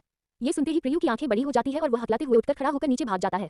ये देख प्रीता नागवरी में सिर हिलाती है। वही कुछ देर बाद आरू नहाकर बाहर आती है तो उसने खुद को टॉवल से लपेटा हुआ था। प्रीता उसके लिए कपड़ा निकल चुकी थी। वह कपड़े ले जा तुरंत पहनती है और प्रीता के साथ नीचे चली जाती है। वही नीचे ब्रेकफास्ट टेबल पर लगभग सभी लोगों का आज व्रत था, सिर्फ दादी को छोड़कर, क्योंकि दादी की तबीयत बहुत ज्यादा खराब रहती थी इसलिए उन्होंने यह व्रत करना छोड़ दिया था। पर घर में हर कोई आज व्रत था, पर घर के मर्दों का खाना बना हुआ था और बच्चों का सभी लोग बैठ जाते हैं सिर्फ अधिराज को छोड़कर। वही आरू जैसे ही नीचे आती है जाकर ब्रेकफास्ट टेबल पर बैठ जाती है। आरू उसे ऐसे बैठने देख सभी का चेहरा उतर जाता है। आज सूर्योदय होने से पहले ही श्रुति को आरू को उठाने के लिए भेजा गया था, इस उम्मीद से कि शायद वह व्रत रही, पर उनका सारा सपना चकनाचूर हो जाता है। पर अगले ही पल जब वह लोग आरू के मुंह से जो बात सुनते हैं सभी एक दूसरे को देखने लगते हैं। वही राधिका के चेहरे पर एक मुस्कान आ जाती है, जैसे उन्हें उम्मीद थी कि आरू ऐसा ही करेगी। आरू जो ब्रेकफास्ट टेबल पर बैठते ही बोलती है, सासू माँ मुझे मेरी सर्गी देगी या मुझे बिना सर्गी का ही व्रत रहना है? ये सुन तो सभी सांकड़ हो जाते हैं। तभी दादी खुश होकर बोलते हैं, आरू बेटा क्या आप सच में यह व्रत रहना चाहती हैं? वही प्रियु जब ये बात सुनता है तो बेचारे के मुंह से खाना ही अटक जाता है और वह उसे घूरते हुए बोलता है, आरू क्या तू सच में भूखी रहेगी? क्या यहाँ कोई मजाक चल रहा है या तुम ये सोच रही है कि सीरियल की शूटिंग चल रही है जिसमें 10 मिनट के लिए तुझे भूखी रहना है? ये बोल हंसने लगता है। तो सभी उसे घूरकर देखते हैं तो वह अपने होठों पर हाथ रख लेता है। तभी आरू बोली, वह क्या है ना दादी, अगर मैंने यह व्रत नहीं रखा और सासू माँ के प्रिय बेटे को कुछ हो जाएगा तो उसका सारा इल्जाम मेरे पर ही आएगा। तो भाई अब मुझे ये तो करना ही पड़ेगा ना। ये सुनते ही सभी के चेहरे पर मुस्कान आ जाती है। वही शिल्पा टॉन्ट मारते हुए, हम आपका आभार रहेंगे बहुरानी जो आपने हमारे बारे में इतना कुछ सोचा। सभी उसकी बातों को इग्नोर करते हैं और कुछ ही देर में और के सामने उसकी सर्गी पड़ी हुई थी और जो पूरा थाली चट हो गया था। सर्गी में काफी फल फूल खीर रखा गया था जो वह लगातार मुंह दबाए खाए जा रहे थे। उसे देखकर ही ऐसा लग रहा था कि कितनी मुश्किल घड़ी से उसने यह व्रत रखा है, क्योंकि आरू को लग रहा था कि वह जितना ही खाएगा शायद उसका पूरा दिन बीत जाए। उसकी इस कोशिश को देख सभी एक गहरी सांस लेते हैं। उन्हें इस बात से संतुष्टि थी कि कम से कम तो उनके घर की परंपरा को तोड़ी तो नहीं तो आरू की चंचलता को देख किसी को उम्मीद नहीं थी। उससे वही वैभव जो अभी वहां पर आया था आरू की बात सुन और उसकी हरकत देख मुस्कुरा रहा था। उसे विश्वास नहीं हो रहा था कि उसकी बहन इतनी बड़ी हो गई है। वही वैभव वहां पर आता देख राधिका उसे थोड़ी नासमझी से देख बोलती है, वैभव अंदर आइए। वैभव अंदर आता है तो राधिका पूछती है, क्या हुआ आप यहाँ पर? तभी वैभव बोलता है, वह मैं अधिराज को कब से कॉल कर रहा हूं पर वो फोन रिसीव नहीं कर रहा है, मुझे लगा कहीं चला गया है और उसने मुझे इन्फॉर्म नहीं किया। यह सुनते ही आरू जो खाई जा रही थी उसके हाथ रुक जाते हैं। वही राधिका आरू के हर रिएक्शन को देख रही थी और मन में सोचती है, क्या अधिराज रात को ही कहीं चले गए थे। उन्हें तो यही देखकर खुशी थी कि उनका बेटा उनकी पसंद के साथ आगे बढ़ रहा है और आरू भी इस रिश्ते को अपनाने की कोशिश कर रही है। पर यह बात सुन तो जैसे उनके सिर पर बम फूट गया था। तभी वैभव बोलता है, हो सकता है कहीं कुछ काम हो और वह चले गए हो। ये सुनते ही वैभव थोड़ा परेशान होकर, वह आज तक मुझे बिना लिए कहीं नहीं जाता पर अचानक मुझे समझ नहीं आया। तभी वैभव को आरू की आवाज सुनाई देती है, भाई आप गलत जगह पर ढूंढ रहे हैं, आपको उनके गर्लफ्रेंड की हिस्ट्री में देखनी चाहिए, वह जरूर आपको मिल जाएंगे। ये बोल वह उठकर अपना बैग जो नीचे लाई थी उसे लेकर बाहर निकल जाती है। तो आरू की यह बात सुन सभी आरू को देखने लगते हैं। वही वैभव की भौवें तन जाती है। वह आरू को इतना सुबह जाते देख तेरा दादी पूछती है, बेटा आज आप कॉलेज मत जाइए, कहाँ जा रहे हैं। तभी आरू बोलती है, दादी मैं कुछ समय में आ जाऊंगी, मैं बस सौम्या के घर जा रही हूँ। आर आपकी बातों में नाराज की हर कोई देख रहा था पर राधिका के अंदर एक बात बहुत बारीकी से चल रही थी जो फिलहाल में वह किसी को नहीं बताती। वहीं दूसरी तरफ अपार्टमेंट में स्वरा इस समय सोफे पर बैठी हुई थी। इस समय वह फ्रेश होकर चुपचाप बैठी थी। वही रूहान जिसे डॉक्टर ने चेक करके गया था और सब कुछ ठीक था। रूहान अधिराज को देखते ही उसकी सारी तकलीफें गायब हो गई थी। वही वह वहां पर मस्ती कर रहा था। वही अधिराज और प्रीतम किचन में कुछ काम कर रहे थे। तभी डोर बेल बजती है तो प्रीतम अपने हाथों में ले कलछी को लेकर डोर को है तो सामने वैभव दिखता है। वैभव को देख वह कुछ कह पाता कि वैभव उसकी नाक पर एक जोर से पंच मारता है। पंच इतनी जोर से था कि प्रीतम अपनी नाक रगड़ते हुए एक चीख के साथ पीछे हो जाता है। वैभव गुस्से में बोलता है, साले कमीने तुझे मैं कब से फोन कर रहा हूं पर तू है कि मेरा फोन नहीं उठा रहा है और यहाँ पर तू मस्ती कर रहा है। तभी वैभव अंदर आता है, उसकी नजर एक नजर स्वरा पर पड़ती है। फिर वह अधिराज की आवाज को सुनता है, प्रीतम अरे जल्दी आ कि तूने मुझे सच में मुझे ही सेफ बना दिया है। ये कह वह डोर से झांकता है तो वैभव पर उसकी नजर पड़ती है जो उसे ही घुरे जा रहा था। ये देख अधिराज मन में बोलता है, साला जब देखो तब अपने गेंडे जैसे आंखों से देखता रहता है। वही वैभव उसे देख बोलता है, अगर मुझे गाली देना हो गया हो तो क्या तुम बाहर आ सकते हो। ये सुन अधिराज अपने हाथों में पकड़े कॉफी और स्नैक्स को लिए बाहर आता है। वैभव जाकर सोफे पर बैठ जाता है और अधिराज को देख बोलता है, इतना ही लाड प्यार अगर तू अपनी बीवी को दिखाता तो मेरी बहन दुनिया की सबसे खुशनसीब लड़की होती। ये सुनते ही स्वरा एक नजर वैभव को देखती है। तभी वैभव स्वरा को देखते हुए बोलता है, स्वरा बुरा मत मानना पर तुम्हें इतना तो पता है कि अब अधिराज की शादी हो गई है और इस तरह से देर रात वह अपनी बीवी को छोड़कर कहीं और रहेगा तो तुम्हें पता है ना एक पति पत्नी के रिश्ते पर क्या फर्क पड़ेगा। उसकी यह बात सुन स्वरा की आंखों में आंसू आ जाते हैं और वह उठकर अपने कमरे में भाग जाती है। इतनी छोटी सी बातों को स्वरा ऐसे रिएक्ट करते देखा वैभव परेशान सा हो जाता है। वही वैभव के इस हरकत पर प्रीतम और अधिराज दोनों ही उसे बुरी तरह से घर रहे थे। वैभव को अब समझ आ जाता है कि जरूर उसने गलत टाइमिंग पर गलत बात बोल दी है। तभी प्रीतम उसे घूरते हुए जाकर दरवाजा पर खटखटाता है, स्वरा ओपन द डोर। पर स्वरा अंदर से चिल्लाती हुई आवाज आती है, तुम सबके सब जाओ, मुझे किसी की जरूरत नहीं है। तभी अधिराज की तेज आवाज आती है, स्वरा ओपन द डोर। स्वरा फिर से जिद करते हुए बोलती है, मैंने कहा ना तुम सबके सब जाओ, मुझे मेरे हाल पर छोड़ दो। मैं किसी के भी रिश्ते में नहीं आना चाहती और ना ही किसी पति पत्नी के बीच। ये सुनते ही प्रीतम वैभव को घूरकर देखा है तो वैभव बोलता है, यार क्या मैटर है मुझे बताओ तो सही। प्रीतम उसे घूरते हुए एक गहरी सांस लेकर उसे सब कुछ बता देता है। ये सुनते ही वैभव को बहुत ज्यादा गिल्ट होता है। वह आरू की सुबह हताश भरी आवाज सुन अपना गुस्सा निकाल दिया था। वह हमेशा ऐसी बातें बोलता रहता था पर स्वरा को कभी बुरा नहीं लगता था पर अब उसे समझ आया कि आज स्वरा को कितनी तकलीफ हुई है। तभी रूहान परेशान होते हुए बोलता है, मामा प्लीज ओपन द डोर, मुझे डर लग रहा है मामा प्लीज। रूह की आवाज सुनते ही स्वरा झट से उसका दरवाजा खोलकर उसके गले लग जाती है। कुछ देर तक शांत होकर वह बोलती है, आप सभी यहाँ से जा सकते हैं। क्या हो जाने लगती है। तभी वह उसके सामने जाकर कान पकड़कर बोलता है, सॉरी। ये सुन स्वरा अपना चेहरा दूसरी तरफ कर लेती है। तभी वह बोलता है, मुझे नहीं पता था, बस ऐसे ही बोल देता हूँ, तुझे तो पता है ना मेरा नेचर। स्वरा फिर भी कुछ नहीं बोलती। तभी प्रीतम को वैभव इशारा करता है। दोनों ही जाकर स्वरा को आगे पीछे से गोल घेरा बनाकर घेर लेते हैं और फिर एक गाना गाने लगते हैं। यारो दोस्ती बड़ी ही हसीन है, ये ना हो तो क्या फिर बोलो ये जिंदगी है। कोई तो हो राजदार बेगराज, तेरा हो यार कोई तो हो राजदार। यारो मोहब्बत ही तो बंदगी है, ये ना हो तो क्या फिर बोलो ये जिंदगी है। कोई तो दिलवा हो यार, जिसको तुझे हो प्यार। कोई तो दिलवा हो यार, तेरी हर एक बुराई पर डांटे हुए। दोस्त गम की धूप हो तो सया बने तेरा वह दोस्त, नाचे भी वह खुशी में। अरे यारो दोस्तों बड़ी ही हसीन है। दोनों ही मिलकर स्वर के आगे पीछे नाचते हुए डांस करने लगते हैं। वही उनके साथ रो भी नाचने लगता है। वही अधिराज एक जगह टिकर सब कुछ देख रहा था। उसके चेहरे पर एक हल्की सी मुस्कुराहट थी। तभी अधिराज के फोन पर कॉल आता है। वह फोन रिसीव करता है तो उधर से कुछ कहा जाता है। ये सुनते ही अधिराज की आंखें लाल हो जाती है और वह अपने शब्दों को चबाते हुए बोलता है, जब तक मैं ना उसे इतना तड़पाऊं पर वह मर ना पाए क्योंकि उसके नसीब में मौत नहीं देखी है। ये बोल वह कॉल कटकर उन सभी को देखते हुए वहां से निकल जाता है। एपिसोड 64 अधिराज की दरिंदगी, आरू का रोना, प्रीतम की केयर। अब आगे वैभव आयु की बात सुन अधिराज पर उसे गुस्सा आता है। आरू का ये कहना कि वह जाकर अधिराज को उनकी गर्लफ्रेंड के पास ढूंढे। ये सुन वैभव वहां से वापस चला जाता है। गर्लफ्रेंड का बात सुन वैभव इतना तो समझ जाता है कि आरू के सामने कोई तो बात हुई है जिसमें कोई लड़की कनेक्ट है। तभी उसे याद आता है कि अधिराज सिर्फ एक लड़की के पास जा सकता है। वो तुरंत अपनी गाड़ी स्वरा के घर रोकता है। वहां अपने गुस्से को कंट्रोल नहीं कर पाता और उन सभी को अपने मन में आए उस भड़ास से सुना देता है। वैभव हमेशा ही मौका पर तेज इंसान था। उसने गरीबी में जिंदगी जरूर जी है। वो एक मिडिल क्लास फैमिली से जरूर बिलोंग करता है पर कभी किसी के आगे झुका नहीं। उसकी आवाज ही उसका साथी था जिसे सामने वालों पर वह दबदबा बनाए रखता था और इसीलिए उसके हर दोस्त उसके इस आदत से वाकिफ थे। वही हुआ स्वरा को जब भी स्वरा दरवाजा नहीं खोलती तो वैभव और प्रीतम एक प्लान बनाते हैं। उसके बाद वह रूहान को डोर के पास खड़ा कर उसे इशारा करते हैं अपनी मॉम को बुलाने के लिए क्योंकि वो दोनों अच्छे से जानते थे स्वरा की कमजोरी उसका बेटा है जो उसकी बात वह हर हाल में नहीं टाल सकती थी। और हुआ भी ऐसा ही, वह दरवाजा खोलकर बाहर आती है। तभी प्रीतम और वैभव दोनों ही उसे अपनी बाहों के घेरे में घेर लेते हैं और उसके सामने खुद के मुंह से गाते हुए सॉन्ग प्ले करते हैं जो उनका फेवरेट था उनकी दोस्ती के नाम। स्वरा जिसका मूड अंदर से अच्छा तो नहीं था लेकिन उन दोनों को अपने से इतना मनाने का एफर्ट देखकर उसके चेहरे पर भी एक स्माइल आ जाती है। आखिर इस दुनिया में उनके यही दोस्त तो थे जो उसके साथी थे, नहीं तो उसका इस दुनिया में कोई नहीं था। तभी अधिराज जो एक तरफ खड़ा होकर सब कुछ देखकर मुस्कुराई जा रहा था, उसके फोन पर किसी का कॉल आता है। उधर से कहे हुए शब्दों को सुन तो मानो उसका खून सूख जाता है और वह तुरंत वहां से निकल जाता है। उसके ऐसे निकलते ही वैभव तुरंत अलर्ट हो जाता है और अधिराज के पीछे जाते हुए बोलता है, प्रीतम तू यहीं पर रुक। ये बोल वह भी उसके साथ निकल जाता है। वही अधिराज अपनी गाड़ी में जैसे ही बैठता है वहीं पर वैभव भी जाकर बैठ जाता है। दोनों ही वहां से निकल जाते हैं। वही प्रीतम स्वरा के लिए ब्रेकफास्ट उसे देते हुए बोलता है, लो इसे खा लो, अब ये रोंदू जैसा शकल मत बनाओ। ये सुन स्वरा कुछ कह पाती है कि प्रीतम एक बाइट तोड़ उसके मुंह में डालता है। वही रूहान को अपनी गोद में बैठाकर वह उसे भी खिलाने लगता है। स्वरा नम आंखों से उन दोनों को देख रही थी और खुद को समेत वही सोफे पर बैठ जाती है। वही स्वरा प्रीतम को देखते हुए बोलती है, क्यों कर रहे हो ये सब। ये सुनते ही प्रीतम उसे पूरा इग्नोर कर एक बाइट उसके मुंह में और डालते हुए, क्योंकि तुम मेरी फ्रेंड हो, वह फ्रेंड जो एकदम झल्ली हुआ करती थी पर मां बनने के बाद एकदम सीरियस हो गई है। ये बोल वह उसे स्वरा के बोलने से कुछ पहले ही एक बाइट और मुंह में डालते हुए बोलता है, अब अपनी बकवास बंद करो और चुपचाप खाओ। वही प्रीतम को ऐसे करते देखा रूहान के चेहरे पर हंसी आ जाती है और अपनी प्यारी सी स्माइल से हंसने लगता है। वहीं दूसरी तरफ आरू जो घर से बाहर निकल ऑटो लेकर कहीं निकल चुकी थी। राधिका अपने बॉडीगार्ड को अलर्ट कर उसके पीछे जाने को बोलते हैं। तभी उनके बॉडीगार्ड राधिका को फोन कर बता देते हैं कि आरू कहाँ गई है।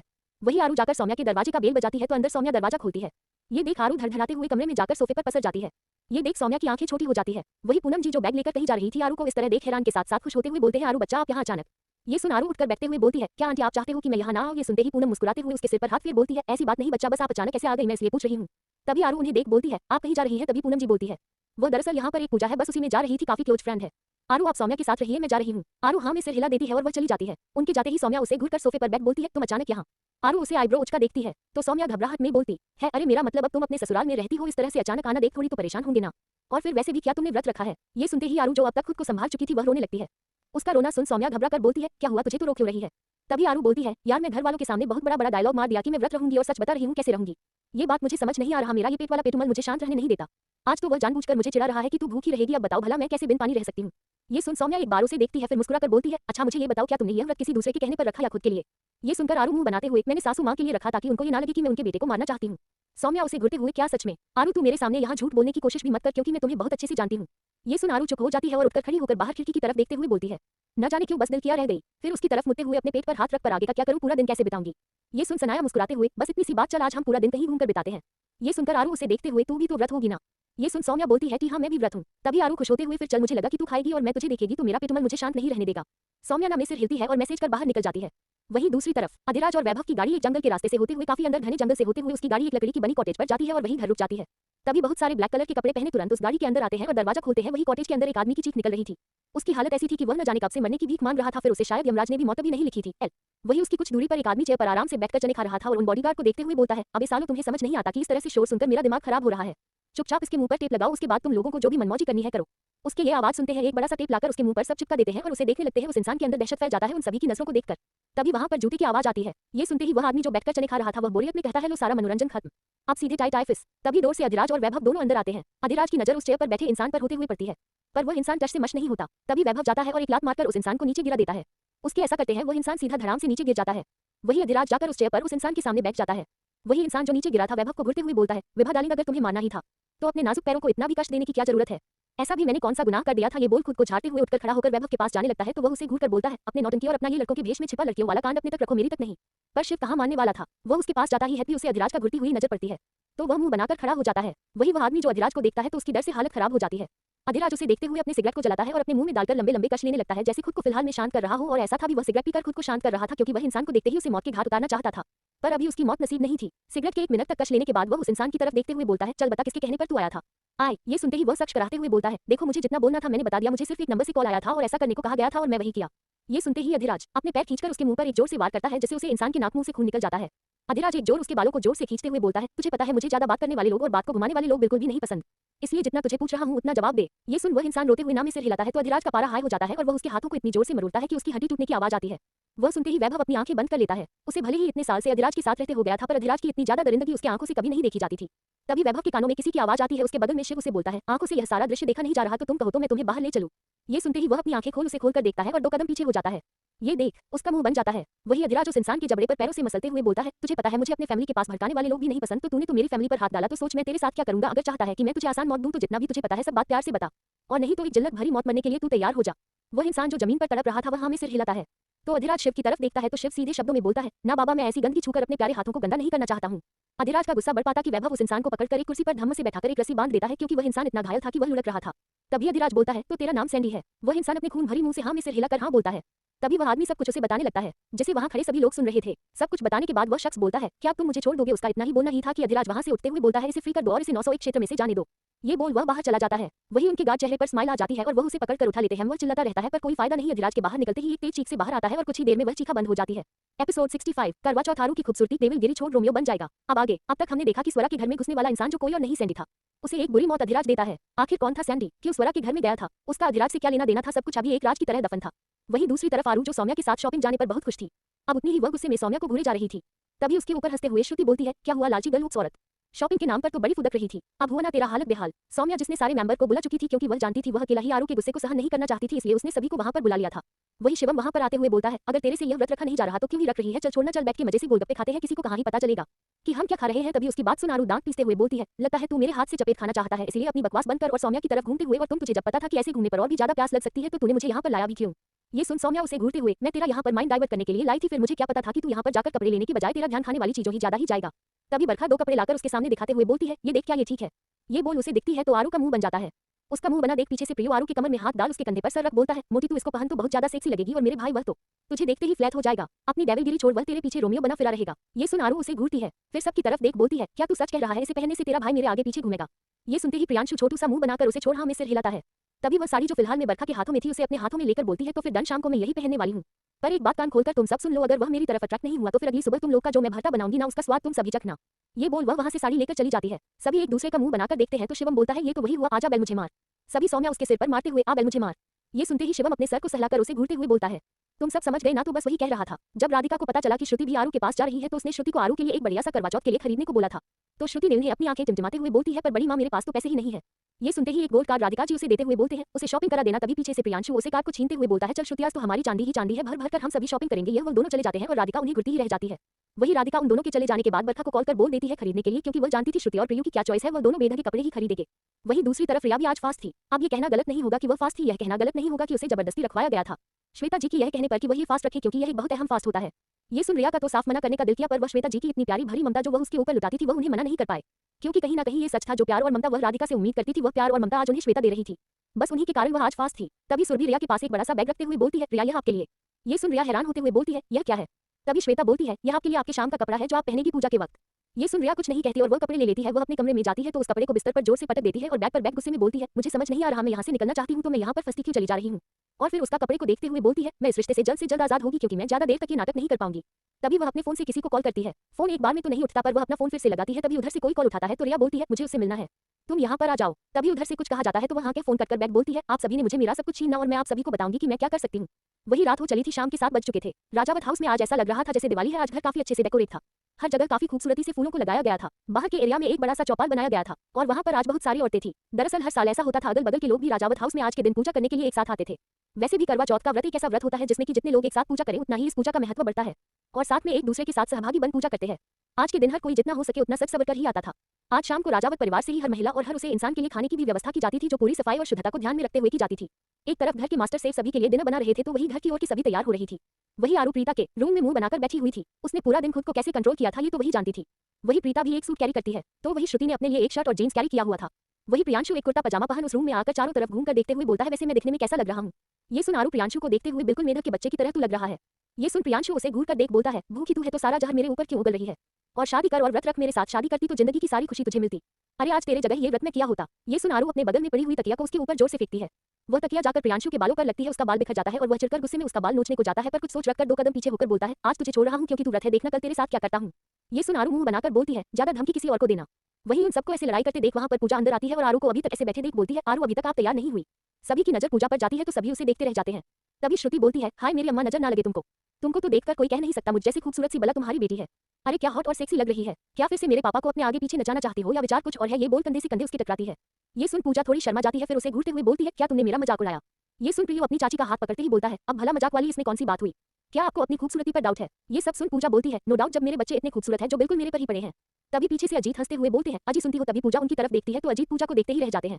उन दोनों के ऐसे आपस में नजरें टकराया देख उन्हें एक आवाज आती है, अरे ओ तोता मैना, हम भी यहाँ पर बैठे हैं, क्यों आप हम दिलजले को जला रहे हैं। ये सुनते ही दोनों होश में आते हैं। तभी पूजा आरू को घूरते हुए, तुम भी चलो तैयार हो ताकि तुमको भी कोई इसी तरह गौर से देखे। ये बोल वही बगल में रखे आरू के कपड़े को देखकर बोलती है, जा जाकर पहन करा।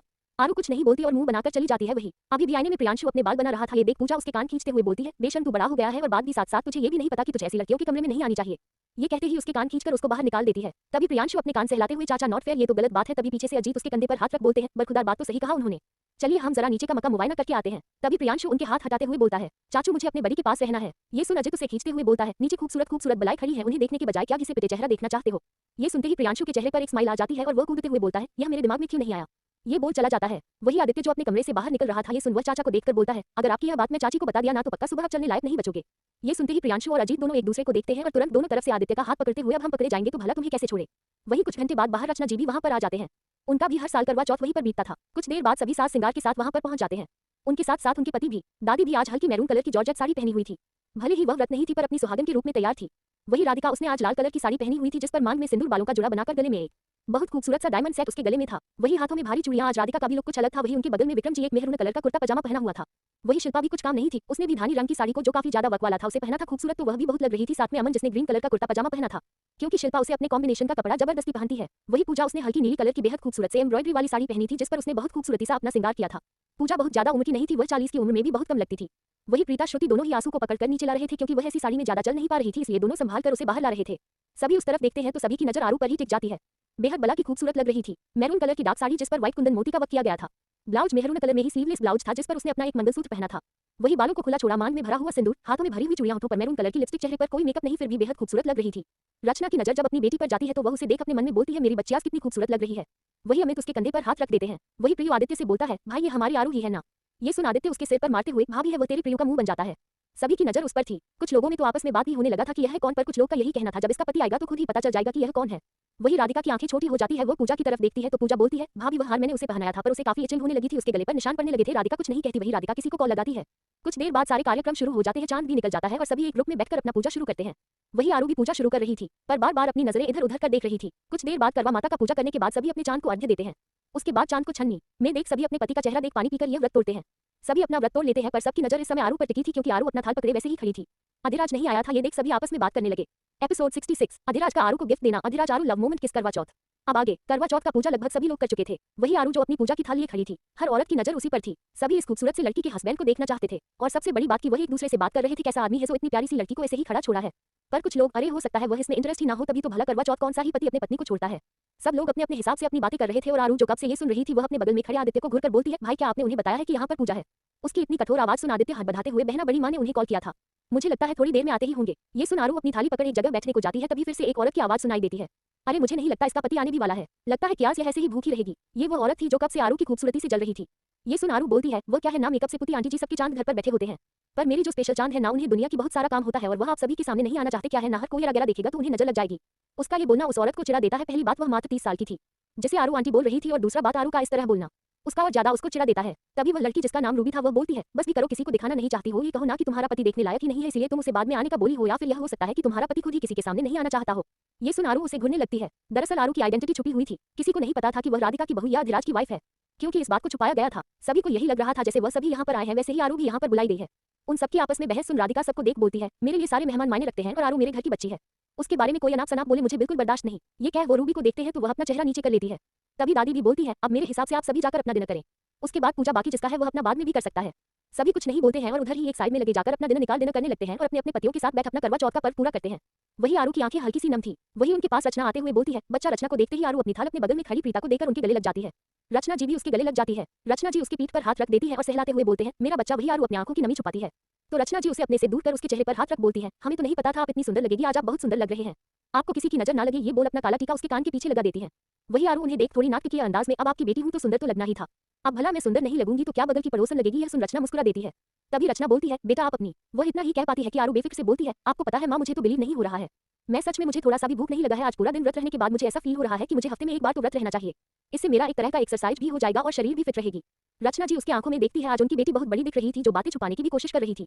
रचना के चेहरे पर एक स्माइल आ जाती है और आंखें हल्की नमी। आखिर वह चाहती तो थी कि उनकी बेटी बड़ी हो जाए पर इतनी जल्दी उन्होंने कभी सोचा नहीं था। वही बरखा रचना के पीछे से गले लगाते हुए बोलती है, माँ सारा प्यार अपने इस लाडली को ही लुटाने वाली है, मैं भी कोई काम सुंदर नहीं हूँ। ये सुनते ही बगल में खड़ा आदित्य बोलता है, आपसे सुंदर तो कोई हो भी नहीं सकता। ये कह वह धीरे से बुदबुदाता है पर बगल में खड़ी आरू उसे घूरकर देखती है तो वह अपना चेहरा इधर उधर कर लेता है। वही राधिका जी रचना के पास आते हुए बोलते हैं, रचना चलिए आप अपनी व्रत को पूरा कर लीजिए और आरू आप अपने कमरे में जाए, हम आपके लिए वहीं पर आपका डिनर पहुंचा देंगे। आरू कोई बहस नहीं करती और वह वहां से अपने कमरे में चली जाती है। धीरे धीरे सभी अपना डिनर कर वहां से चले जाते हैं। रात गहरा चली थी, रात के 11 बजे बज गए थे। वही राधिका हाल में बैठी थी तभी एक गाड़ी बाहर रुकती है, उसमें से अधिराज बाहर निकलता है। उसका चेहरा कुछ बुझा बुझा सा था। वह अंदर आता है तो हाल में खड़ी अपनी मां को देख अपनी आंखें बंद कर लेता है और एक गहरी सांस लेता है। उसे याद आता है कि वह अपनी एक मीटिंग में गया था जिसमें राधिका ने फोन कर उसे घर पर 9 बजे तक आने को बोला था, पर वह उसे बात का तवज्जुह ना देकर फोन कर दिया था। पर अब अपने मन को इस तरह बैठा देख वह समझ जाता है कि बात बहुत सीरियस है। वह अंदर जाता है तो राधिका उसे देखते हुए, दूसरों को आप वक्त की कदर सिखाते हैं पर खुद की भी वक्त की कदर किया करिए। ये सुन अधिराज कुछ नहीं बोलता और उन्हें देख बोलता है, मोम मैं काफी थका हूं, मैं अंदर जाना चाहता हूं, अभी मुझे कोई लेक्चर नहीं सुनना। ये बोलने जाने लगता है तो राधिका बोलती है, मुझे भी कोई शौक नहीं है आपको लेक्चर देने का, बस मुझे ये बताना था कि आज करवा चौथ है और आपको तो पता ही है करवा चौथ में क्या होता है। ये सुन अधिराज ऊपर जाते हुए बोलता है, इसे जानकर मैं क्या करूंगा, तभी राधिका अपनी कमरे की तरफ जाते हुए बोलती है, कुछ मत करिए, जो करना था वो तो आपकी बीवी को करना था, जो दिन भर से भूखी प्यासे अपने कमरे में आपका इंतजार कर रही होगी। ये कह वह राधिका अपने कमरे में चली जाती है। वही अधिराज के कदम अब रुक गए थे। वह राधिका की बातों को अपने मन में दोहराता है और फिर एक नजर अपने कमरे की तरफ। ना चाहते भी उसके कदम नीचे चले जाते हैं और वही डाइनिंग टेबल पर एक बड़ी सी ट्रे में रखे खाने को उठाकर अपने कमरे में चला जाता है। वह समझ नहीं पा रहा था वह क्या कहे। वह आपके चेहरे पर कोई एक्सप्रेशन नहीं थे। वह अपने कमरे में जाता है तो वहां उसे कोई नहीं दिखता। वह खाने को वही टेबल पर रख वह वॉशरूम जाता है और अपने कपड़े चेंज कर बाहर आता है और फिर बालकनी में जाता है तो उसकी नजरें थम सी जाती है। बालकनी की एक हल्की सी रोशनी में आरू की साड़ी एक अलग ही साइन कर रही थी। उसके बाल जो खुले हुए थे कमर तक लहरा रहे थे। वही आरू बालकनी पर हाथ रख एक टक सामने देख रही थी। अधिराज ये देखकर अपने कदम अंदर बढ़ाता है और अपने हाथ आरू के कंधे पर पीछे से रख देता है। उसके हाथों की स्पर्श पाते ही आरू अपना चेहरा उसकी तरफ मुड़ती है तो आरू के बंद आंखों को देख वह उसकी खूबसूरती को ही देखने लगता है। वह आरू के चेहरे के हर एक हिस्से को बारीकी से ताड़ रहा था। चेहरे पर बिखरे हुए बाल, मांग में भरी हुई सिंदूर, माथे पर बिंदी, होठों पर डार्क रेड लिपस्टिक, गले में मंगलसूत्र, साड़ी जो उस पर बेहद खूबसूरत स्लीवलेस ब्लाउज से उसकी हाथ छलक रही थी और हवा से उड़ती हुई साड़ी के अंदर से झलकती हुई उसकी कमर। अधिराज आज तक ऐसी खूबसूरती को देखा नहीं था या यूं कहा जाए ऐसी खूबसूरती को उसने आज महसूस किया था। वह आरू के बंद चेहरे को छूने जाता है तो आरू अपना चेहरा अधिराज की तरफ से मोड़ लेती है और फिर वहीं पर रखे अपने दिए को जला वह अधिराज की तरफ मुड़ती है और अब आंखें खोल वह चलनी में चांद में देखती है। उसके बाद उस चलनी को अधिराज के सामने करती है। अधिराज का चेहरा देख उसकी आंखों में आंसू गिर जाता है। अधिराज का दिल तड़प सा जाता है। वही अधिराज फिलहाल कुछ नहीं बोलता। आरू उसकी आरती उतारती है, उसके ऊपर चावल का अक्षत फेंकती है। अधिराज को तो देखकर बस यही फील हो रहा था कि वह आरू जो बचपन में रहती थी वह इतनी ज्यादा सिंसियर कब हो गई। तभी आरू थाल को एक हाथ में पकड़ उसके पैरों के पास झुककर उसका पैर छू लेती है। ये देखकर अधिराज पीछे हटने को होता है कि आरू उसके हाथों को अपने सिर पर रख देती है। उसके बाद वह उठकर खड़ी होती है तो अधिराज उसे देखते हुए ही उसे पानी से उसके चहोठों पर पानी लगा देती है। आरू घूंट पानी पी लेती है। उसके बाद अधिराज उसमें से मिठाई उसके मुंह में डाल देता है। फिर उसकी थाली को एक साइड रख देता है और आरू के हाथों को बांह से पकड़ उसे अपनी तरफ करता है। तो आरू चेहरा दूसरी तरफ मोड़ लेती है तो अधिराज उसका चेहरा अपने हाथों में लेकर बोलता है, नाराज हो। आरू सिर हो में हिलाती है तो अधिराज उसकी तरफ एक कदम बढ़ाता है तो आरू 2 कदम पीछे हो जाती है, जिससे वह रेलिंग से टिक जाती है। अधिराज उसके दोनों तरफ हाथ रखते हुए बोलता है, कुछ हुई नहीं, देर क्यों हुआ? आरू कुछ फिर भी कुछ नहीं बोलती। अधिराज को आरू का इतना शांत रहना पसंद नहीं आ रहा था क्योंकि आरू हमेशा ही चुलबुलीपन से चिल्लाती रहती थी। अधिराज उसके बेहद करीब चला जाता है और उसके गालों पर हाथ रखते हुए उसे देख बोलता है, आई एम सॉरी। वह इतना ही कहता है कि आरू आंखों से आंसू झरझर गिरने लगते हैं और वह अधिराज के गले लग जाती है। अधिराज उसे कसकर अपनी बाहों में पकड़ लेता है और उसके पीठ को रब करने लगता है। आरू लगभग 2 मिनट तक ऐसे ही रहती है तो अधिराज उसका चेहरा ऊपर कर बोलता है, आई नो मेरे चले जाने से आप ही नाराज हो, पर एक बात हमेशा याद रखना, देर ही सही पर वापस आपके ही पास आऊंगा। ये सुन आरू अधिराज को देखने लगती है तो अधिराज उसे धीरे है, आपको पता है तुम बहुत खूबसूरत लग रही हो। ये सुनते ही आरू के चेहरे पर एक शर्म सी लाली आ जाती है तो अधिराज अपने हाथ जो उसके पीठ पर रखा था वह उसकी कमर पर रख देता है, जिससे आरू से हंसी जाती है। तभी अधिराज उसे पीछे कमर पर हाथ रख अपने और पास खींच लेता है और उसके चेहरे पर हाथ रख बोला, आज शायद मुझे अपनी मां के डिसीजन पर कोई अफसोस नहीं है। ये सुन आरू जो शर्मा रही थी वह उसे घुरने लगती है। वो कुछ बोलती तभी अधिराज उसके होठों पर उंगली रख उसे चुप कर देता है और उसके बेहद करीब जब वह उंगली हटा उसकी होठों के करीब जाने लगता है तो आरू अपना चेहरा घुमा देती है। ये देख अधिराज के चेहरे पर मुस्कान आ जाती है क्योंकि अभी जो इतनी सीरियस आरू थी वह धीरे धीरे अपने रंग में आ रही थी। तभी अधिराज दूर हो जाता है। अधिराज के दूर होते ही आरू हड़बड़ाकर उसे देखते हुए कुछ बोलने की होती है कि अधिराज उसे वही झूले पर बैठा देता है। उसे झूले पर बैठा वह उसके कदमों के नीचे बैठ जाता है। आरू कुछ बोलने की होती है कि अधिराज उसके पैर को पकड़ अपने पैर पर रखता है और उसकी साड़ी को ऊपर करता है तो आप अपनी आंखें बंद कर लेती है। तभी उसे महसूस होता है कि उसके पैरों में कुछ है। ये देख वह आंखें खोल देखती है तो एक पतली सी चांदी का खूबसूरत सा पायल अधिराज उसके पैरों में पहना रहा था, पर उसे चांदी में जगह जगह पर व्हाइट डायमंड लगे हुए थे जो देखने में तो चांदी लग रहे थे पर थी बहुत महंगे। आरू अपने पायल को देखते हैं तभी अधिराज उसके दूसरे पैर को भी अपने पैर पर रख उसे पायल पहन उसके पैरों को चूम लेता है, पर आरू की नजर तो अपने पैरों पर थे। उसे पायल बेहद पसंद थे पर किसी भी तरह का नहीं। अधिराज का दिया हुआ पायल उसे बेहद पसंद आता है और वह अपनी साड़ी को हल्का सा उठा खड़ी हो जाती है और एक कदम चलती है तो पायल छम्मस से बोलता है। वह धुन बेहद तेज नहीं, बहुत सुरीली और धीमी थी। आरू अपना दूसरा कदम बढ़ाती है तो फिर से आवाज आती है। ये देख आरू के चेहरे पर एक खिलखिलाहट आ जाती है और वह वहीं पर गोल गोल घूमने लगती है, जिससे उसकी पायल की आवाज और तेज हो जाती है। इतनी ज्यादा छम से और के चेहरे पर एक खिलखिलाहट सी आ जाती है। उसे ऐसे देख अधिराज हाथ बंधे मुस्कुराते हुए उसे ही देख रहा था पर वह अपनी मुस्कुराहट को अपने चेहरे के अंदर ही छुपा लेता है। तभी वह गिरने की होती है कि अधिराज उसे पकड़ लेता है और वह बोलता है, आराम से। आरू लंबी लंबी सांस लेते हुए उसे देखने लगती है तो अधिराज उसे देख बोलता है, तो गिफ्ट पसंद आया? आरू बड़ी सी मुस्कुराहट के साथ बोली, बहुत पसंद आया। तभी अधिराज उसके कमर में हाथ डाल उसे अपने बाहों में उठाकर उस झूले पर बैठ जाता है और आयु को अपनी गोदी में बैठाकर उसे अपनी बाहों में जकका बोलता है, यह पायल मेरा पहला गिफ्ट है, मैं इसे एक वचन चाहता हूं कि यह सुन आरू उसे देखती है तो अधिराज बोलता है, इसे कभी खुद से दूर मत करना। ये सुन आरू बहुत कुछ पूछने की होती है कि फिर कुछ सोच वह हाँ में सिर हिला देती है। अधिराज उसे खींच अपने माथे से माथा लगा देता है और एक गहरी सांस लेकर उसे देखने लगता है। उसके देखने का नजरिया कुछ ऐसा था कि आरू की पूरी बॉडी तक एक गुजबनस आ जाते हैं। वही अधिराज आरू को ऐसे देख अपने और बेहद करीब कर उसके गालों पर अपने होंठ रख देता है और बेहद सेरेक्टिव तरीके से बोलता है, आई वांट टू किस यू राइट नाउ। उसके ऐसा कहते ही आरू के हाथ उसकी टी-शर्ट पर मुट्ठी बन जाते हैं। तभी अधिराज आरू को खुद से दूर कर उसे देखने लगता है तो अपने हाथों की मुट्ठी उसके शर्ट पर कसते हुए अपनी आंखें बंद कर लेती है। वही अधिराज उसकी आंखें बंद को हामी समझ उसके बेहद करीब आ उसके कांपते होठों पर अपने होंठ रख देता है और उसके सिर के पीछे हाथ लगा उसे बेहद जुनून के साथ किस करने लगता है। आरू के हाथ को जो शर्ट पर थे उसे ऊपर ले जाते हुए उसके गले में बांध देती है तो अधिराज उसे थोड़ा सा लिफ्ट कर उसे किस करने लगता है। एपिसोड 67, तुम्हारी इच्छा पूरा किया तो सुबह चल नहीं पाओगी, अनिरुद्ध रियाक वैभव सौम्या किस। अब आगे अधिराज उसे अपनी बाहों में पकड़ लेता है और फिर उसे झूले पर लेकर उसे देखने लगता है और फिर झुककर उसके होठों को अपने होठों रख लेता है। उसके ऐसा करते ही आरू की आंखें बंद हो जाती है और वह अपने हाथ उसकी गर्दन में लपेट लेती है। अधिराज आरू की खुली कमर पर अपने एक हाथों से पकड़ लेता है। वही अधिराज के हाथों की चुभन को अपने कमर पर महसूस कर आरू मचल सी जाती है और वह अधिराज के पास जाकर उसे भी वापस किस करने लगती है, पर इस बात से अनजान की कोई उन दोनों के प्यार भरे पलों को अपने दूरबीन के जरिए उसे देख रहा है। वही घर के सामने वाले दूसरे छत पर एक शख्स जिसकी नजर न जाने कब से आरू पर टिकी थी, फिर कुछ देर बाद एक इंसान को वहां पर आता देख आरू को किस करते देख उसके हाथों की मुठ्ठियां कस जाती है, पर अधिराज का चेहरा वह देख नहीं पाता। वही अधिराज जब आरू की सांस उखड़ने लगती है तो वह उसके होठों को रिहा करता है। आरू गहरी गहरी सांस लेकर उसे देखने लगती है। तभी अधिराज बोलता है, अंदर चले। ये सुन आरू हाँ में सिर हिला देती है तो अधिराज उसे अपनी गोद से उतार देता है वह जाने को होता है कि देखता है आरू अभी भी खड़ी है। ये देख अपनी आंखें छोटी कर उसे देखता है तो आरू दांत दिखाते हुए अपनी बाहें फैला देती है। ये देख अधिराज एक गहरी सांस लेकर बोलता है, लगता है मैं इसे कुछ ज्यादा ही पैम्पर करने लगा हूँ। ये बोल वह जाकर आरू को ब्राइडल स्टाइल में अपनी गोदी में उठा लेता है। वही आरू उसे देखे जा रही थी। अधिराज उसे ले जाकर सोफे पर बैठा देता है। आरू सामने रख ट्रक को खोल देखती है तो उसकी नजर खाना पर जाती है तो उसकी चीख निकल जाती है। उसकी चीखते ही अधिराज उसे देखने लगता है और पूछता है, व्हाट हैपन? आरू की आंखों से आंसू आ जाता है। ये देख अधिराज थोड़ा तेज आवाज में, मैं कुछ पूछ रहा हूँ, क्या हुआ है? आरू अधिराज को देखते हुए बोलती है, मुझे तो विश्वास नहीं हो रहा है कि मैं आरू ग्रेवाल पूरे दिन खाना नहीं खाया, आई बिलीव इट। ये सुनते ही अधिराज उसे आंखें छोटी कर देखने लगता है और थाली से खाना निकाल उसे एक कवर खिलाते हुए बोलता है, आई डोंट बिलीव इट होता है। और रही बात पूरा दिन भूखा रहने का तो अब तुम आरू ग्रेवाल नहीं आरू अधिराज सिंह राजावत हो। ये सुनते ही आरू उसे देखने लगती है। आज अधिराज अपने बिहेवियर के बिल्कुल उलट बिहेव कर रहा था। अधिराज का छोटा छोटा कवर खिलाना आरू को पसंद नहीं आ रहा था, इसलिए वह उसके हाथ को रोकती है और खुद की हाथों से जल्दी जल्दी खाने लगती है।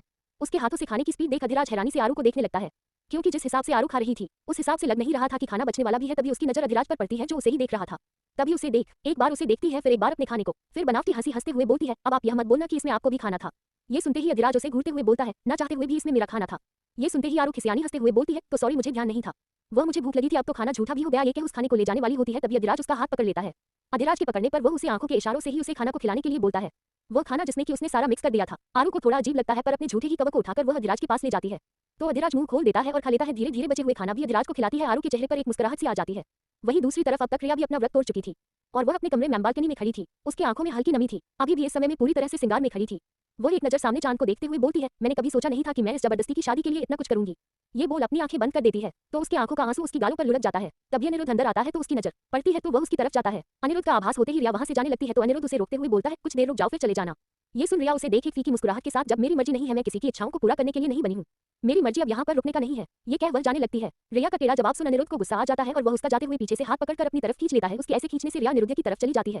अनिरुद्ध उसका हाथ पकड़ते हुए बोलता है, तो किसके साथ तुम्हारी रुकने की इच्छा है? उस राहुल के साथ। ये सुनते ही रिया बोलती है, मेरी जिसके साथ मर्जी होगी उसके साथ रुकूंगी। अपने काम से काम रखो। अनिरुद्ध, मेरी चाहे मर्जी से या बिना मर्जी की तुम्हें मेरी बात, जो तुम मेरे यहाँ रहकर मेरे पास रहकर जो अपने उस आशिक का दिमाग में ख्याल लाती हो ना, उसे खत्म कर दो। कहीं ऐसा ना हो कि उसे खत्म करने के लिए मैं कुछ ऐसा करूं जो तुम्हारी मर्जी ना हो। ये सुन रिया उसे अपना हाथ छुड़ाने हुए झटके में बोलती है, और तुम कर भी क्या सकते हो? आखिर तुम ही तो वह इंसान हो जिसने इस शादी के लिए हाँ बोला था। अगर तुम चाहते तो यह शादी कैंसिल हो सकती थी, पर नहीं, तुम्हें तो मुझसे शादी करना था। अनिरुद्ध, एक बात कान खोल कर सुन लो, पत्नी हो तुम, मेरी सबसे बड़ी बात, तुम आहूजा की बहू हो। तुम्हारा एक कदम भी अगर मेरे परिवार पर कोई भी आंच ले आएगा तो छोड़ूंगा मैं नहीं। तुम्हें और तुम्हारे उस कॉल बॉयफ्रेंड की वजह से अगर तुमने मेरे परिवार पर धब्बा लगाने की कोशिश की ना, तो पहले तो उसे मैं बोटी बोटी करूंगा, उसके बाद मैं तुम्हारी जान ले लूंगा। रिया जब राहुल की प्रति ऐसी बातें सुनती है तो वह गुस्से में तिल मिलाते हुए एक जोर का चांटा अनिरुद्ध के गाल पर जड़ देती है, जिससे अनिरुद्ध संभल नहीं पाता और एकदम झुक जाता है, क्योंकि उसे उम्मीद नहीं थी कि रिया कुछ ऐसा करेगी। रिया के इस हरकत पर अनिरुद्ध की आंखें आग उगलने लगती है। वही रिया अपना हाथ झटक उससे खूब छुड़ाने हुए अपना उंगली दिखाते हुए बोलती है, तुम्हारी हिम्मत भी कैसे हुई मेरे राहुल के बारे में ऐसी बातें करने की? अगर तुम्हें तुम्हारी इज्जत इतनी ही प्यारी थी, तुम वो काम करते ही नहीं जिससे ये नौबत आती। इसलिए मुझसे ऐसी आवाज में बात मत करना। वही गुस्से में अनिरुद्ध उसकी तरफ देखता है और उसके बालों को पकड़ अपने पास खींच लेता है और अपने दांत पीसते हुए बोलता है, तुम्हारी हिम्मत भी कैसे भी मेरे ऊपर हाथ उठाने की? अनिरुद्ध, आहूजा पर हाथ उठाने की? हो कौन तुम? राजावत की बेटी, भूलो मत। तुम्हें तुम्हारी माँ ने तुम्हें इस घर में छोड़कर गई है। बहुत कुछ कर सकता हूँ और कुछ कर भी नहीं पाओगी, और उस राहुल का नाम लेने लायक नहीं बचोगी। रिया दर्द से अपने बाल छुड़ाते हुए बोलती है, कर भी क्या सकते हो? तुम, औकात क्या है तुम्हारी मेरे आगे? और रही बात प्यार की, क्या तुम कभी किसी से करते हो कि तुम्हें प्यार की कीमत समझ में आती? वह क्या है ना प्यार किसी और से, शादी किसी और से। उसकी ऐसी बातें सुन अनिरुद्ध का गुस्सा और बढ़ता जाता है और वह उसके बालों को पकड़कर उसके होठों पर अपने होंठ रख देता है। उसके ऐसा करते ही रिया चुप हो जाती है और वही जमकर खड़ी हो जाती है। वह जब अपने सेंस में आती है तो वह उसे धकेलने लगती है, पर अनिरुद्ध नहीं छोड़ता। लगभग 5 मिनट के पैशनेट किस कर उसके होठों को बाइट कर बोलता है, आज के बाद अपनी जबान मेरे सामने चलाने की कोशिश भी मत करना, और कुछ ज्यादा ही बोलने लगी हो तो मेरे सामने अपना ये थर्ड मेंटालिटी पेश की तो इसके आगे भी बहुत कुछ कर सकता हूँ। उसे छोड़कर कमरे में चला जाता है। वही रिया उसे जाते हुए देखते ही रह जाती है और आंखों में आंसू लिए अपने होठों को रगड़ने लगती है और रोते रोते ही वहीं पर बैठ जाती है और फिर अपनी मां को कोसते हुए बोलती है, मां, मैं आपको कभी माफ नहीं करूंगी, कभी नहीं। वहीं दूसरी तरफ वैभव और सौम्या घर के बाहर ही गाड़ी के पास खड़े थे। वही अंदर से पूनम कब से उन दोनों पर टकटकी लगाए थे। तभी कि केशव उनके कंधे पर हाथ रखते हुए, बस करो ना, क्या आपको विश्वास नहीं है जो आप इस तरह से दूर से नजर रख रहे हैं? ये रिश्ता हमने खुद की मर्जी से जोड़ा है और यह हमारा सौभाग्य है कि दोनों बच्चे आपस में एक दूसरे को बैंक पसंद करते हैं। पूनम जी उन्हें देख बोलती है, मैं उन पर नजर नहीं रख रही, मैं ये देख रही हूँ कि मैं अपने बच्चों के लिए एक ऐसा जीवन साथी चुनी है जो उसे हर पल पर इतनी बिजी और ऐसे इंसान के साथ रहने के बावजूद उसकी केयर करता है, उसकी फिक्र करता है। वो दोनों अंदर चले जाते हैं। वही सौम्या गाड़ी से टिककर अपना सिर नीचे किए खड़ी थी। वही वैभव कब से उसे देख रहा था। जब वैभव को बरखा से पता चलता है कि सौम्या व्रत है तो वहां से अधिराज को छोड़ वह दूसरी गाड़ी से आता है। घर के बाहर खड़ा होता है। रात काफी हो चली थी। जब वह आता है तो डोर खटखटाता है तो पूनम जी दरवाजा खोलते हैं। पूनम जी उसे देख मुस्कुरा देती है। वही सौम्या जब उसको आता देखती है तो वह हड़बड़ा सी जाती है। तभी वैभव उसे देखते हुए बोलता है, क्या हुआ? जिसके लिए व्रत रखा है उसे यहाँ देखने की उम्मीद नहीं थी। ये सुनते तो सौम्या और भी ज्यादा शर्म से आ जाती है। तभी पूनम उसके सर पर हाथ फेरते हुए बोलती है, बेटा अब अपना व्रत तोड़ लो, अब तो तुम्हें फोटो देखकर करने की जरूरत नहीं है। सौम्या पिछले 3 साल से यह व्रत कर रही थी, पर आज उसे यहाँ पर देख थोड़ी सी घबरा गई थी, पर थोड़ी देर बाद वह भी पूरी विधि विधान से पूजा करती है। फिर दोनों ही डिनर करते हैं। उसके बाद वैभव को छोड़ने के लिए वह बाहर जाती है। वही सौम्या अंदर ही अंदर शर्म से गड़ी जा रही थी। वही वैभव कार से टिककर उसे देख उसका हाथ पकड़ते हुए बोलता है, क्या हुआ? अगर बात नहीं करना तो मैं जा रहा हूँ। ये सुनते सौम्या हड़बड़ा जाती है। ये देख वैभव उसे अपने पास खींच लेता है। सौम्या उसकी इस एक्शन से वह इधर उधर देखने लगती है। तभी वैभव उसे कमर से पकड़ अपने पास खींचते हुए बोलता है, सासू मां नहीं है। सौम्या, वह मुझे घर जाना चाहिए, कल कॉलेज भी जाना है तो। वैभव उसे छोड़ बोला तो जाओ। सौम्या उसे हैरानी से देखने लगती है। तभी सौम्या हिचकते हुए जाने लगती है तो वैभव तभी उसे अपने कमर पर कुछ फील होता है। वह उसे पीछे से कमर से पकड़ अपने सीने से लगा लेता है।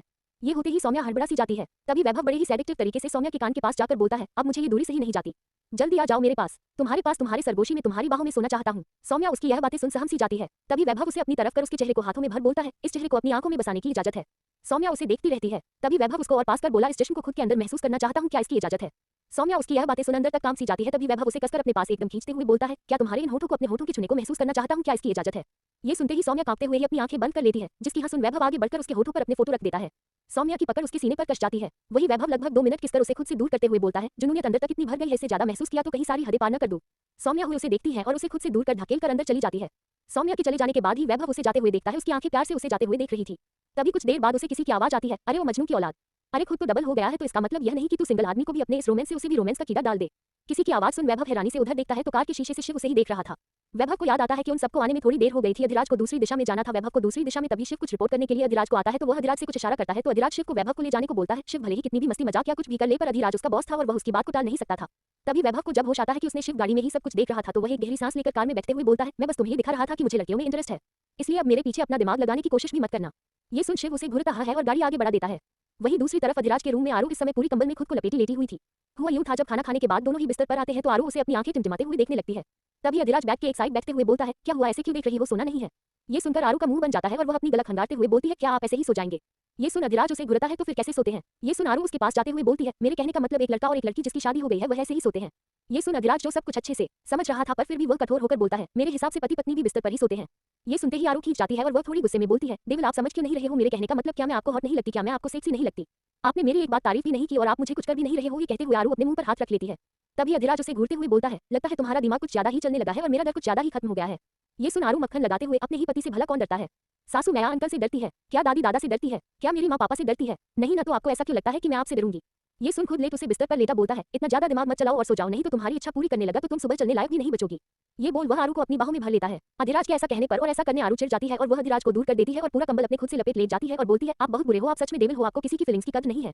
ये सुन अधिराज कुछ नहीं बोलता है और मन में बोलता है, तुम्हारे और मेरे रिश्ते में अभी बहुत समय है और क्योंकि अभी तुम्हारी उम्र बहुत कम है कि तुम मुझे झेल सको, और सबसे बड़ी बात अभी तुम्हें बहुत कुछ जानना है, समझना है, उसके बाद ही मैं तुम्हारे साथ अपने रिश्ते को आगे बढ़ाऊंगा। ये सोच आरू के कंबल को उसके ऊपर से हटाता है और उसे अपने पास खींचकर उसे अपनी बाहों में जगह आंखें बंद कर लेता है और खुद को छुड़ाने की लाख कोशिश करती है, पर छुड़ा नहीं पाती। थक हार कर अपनी आंखें बंद कर उसके सीने पर सर रख देती है। एपिसोड 68, हसीना तो तुम भी कम नहीं हो, पनौती अधिराज का जाना। अब आगे, अगली सुबह आरू की नींद आज कुछ अलग ही तरीके से उठी थी।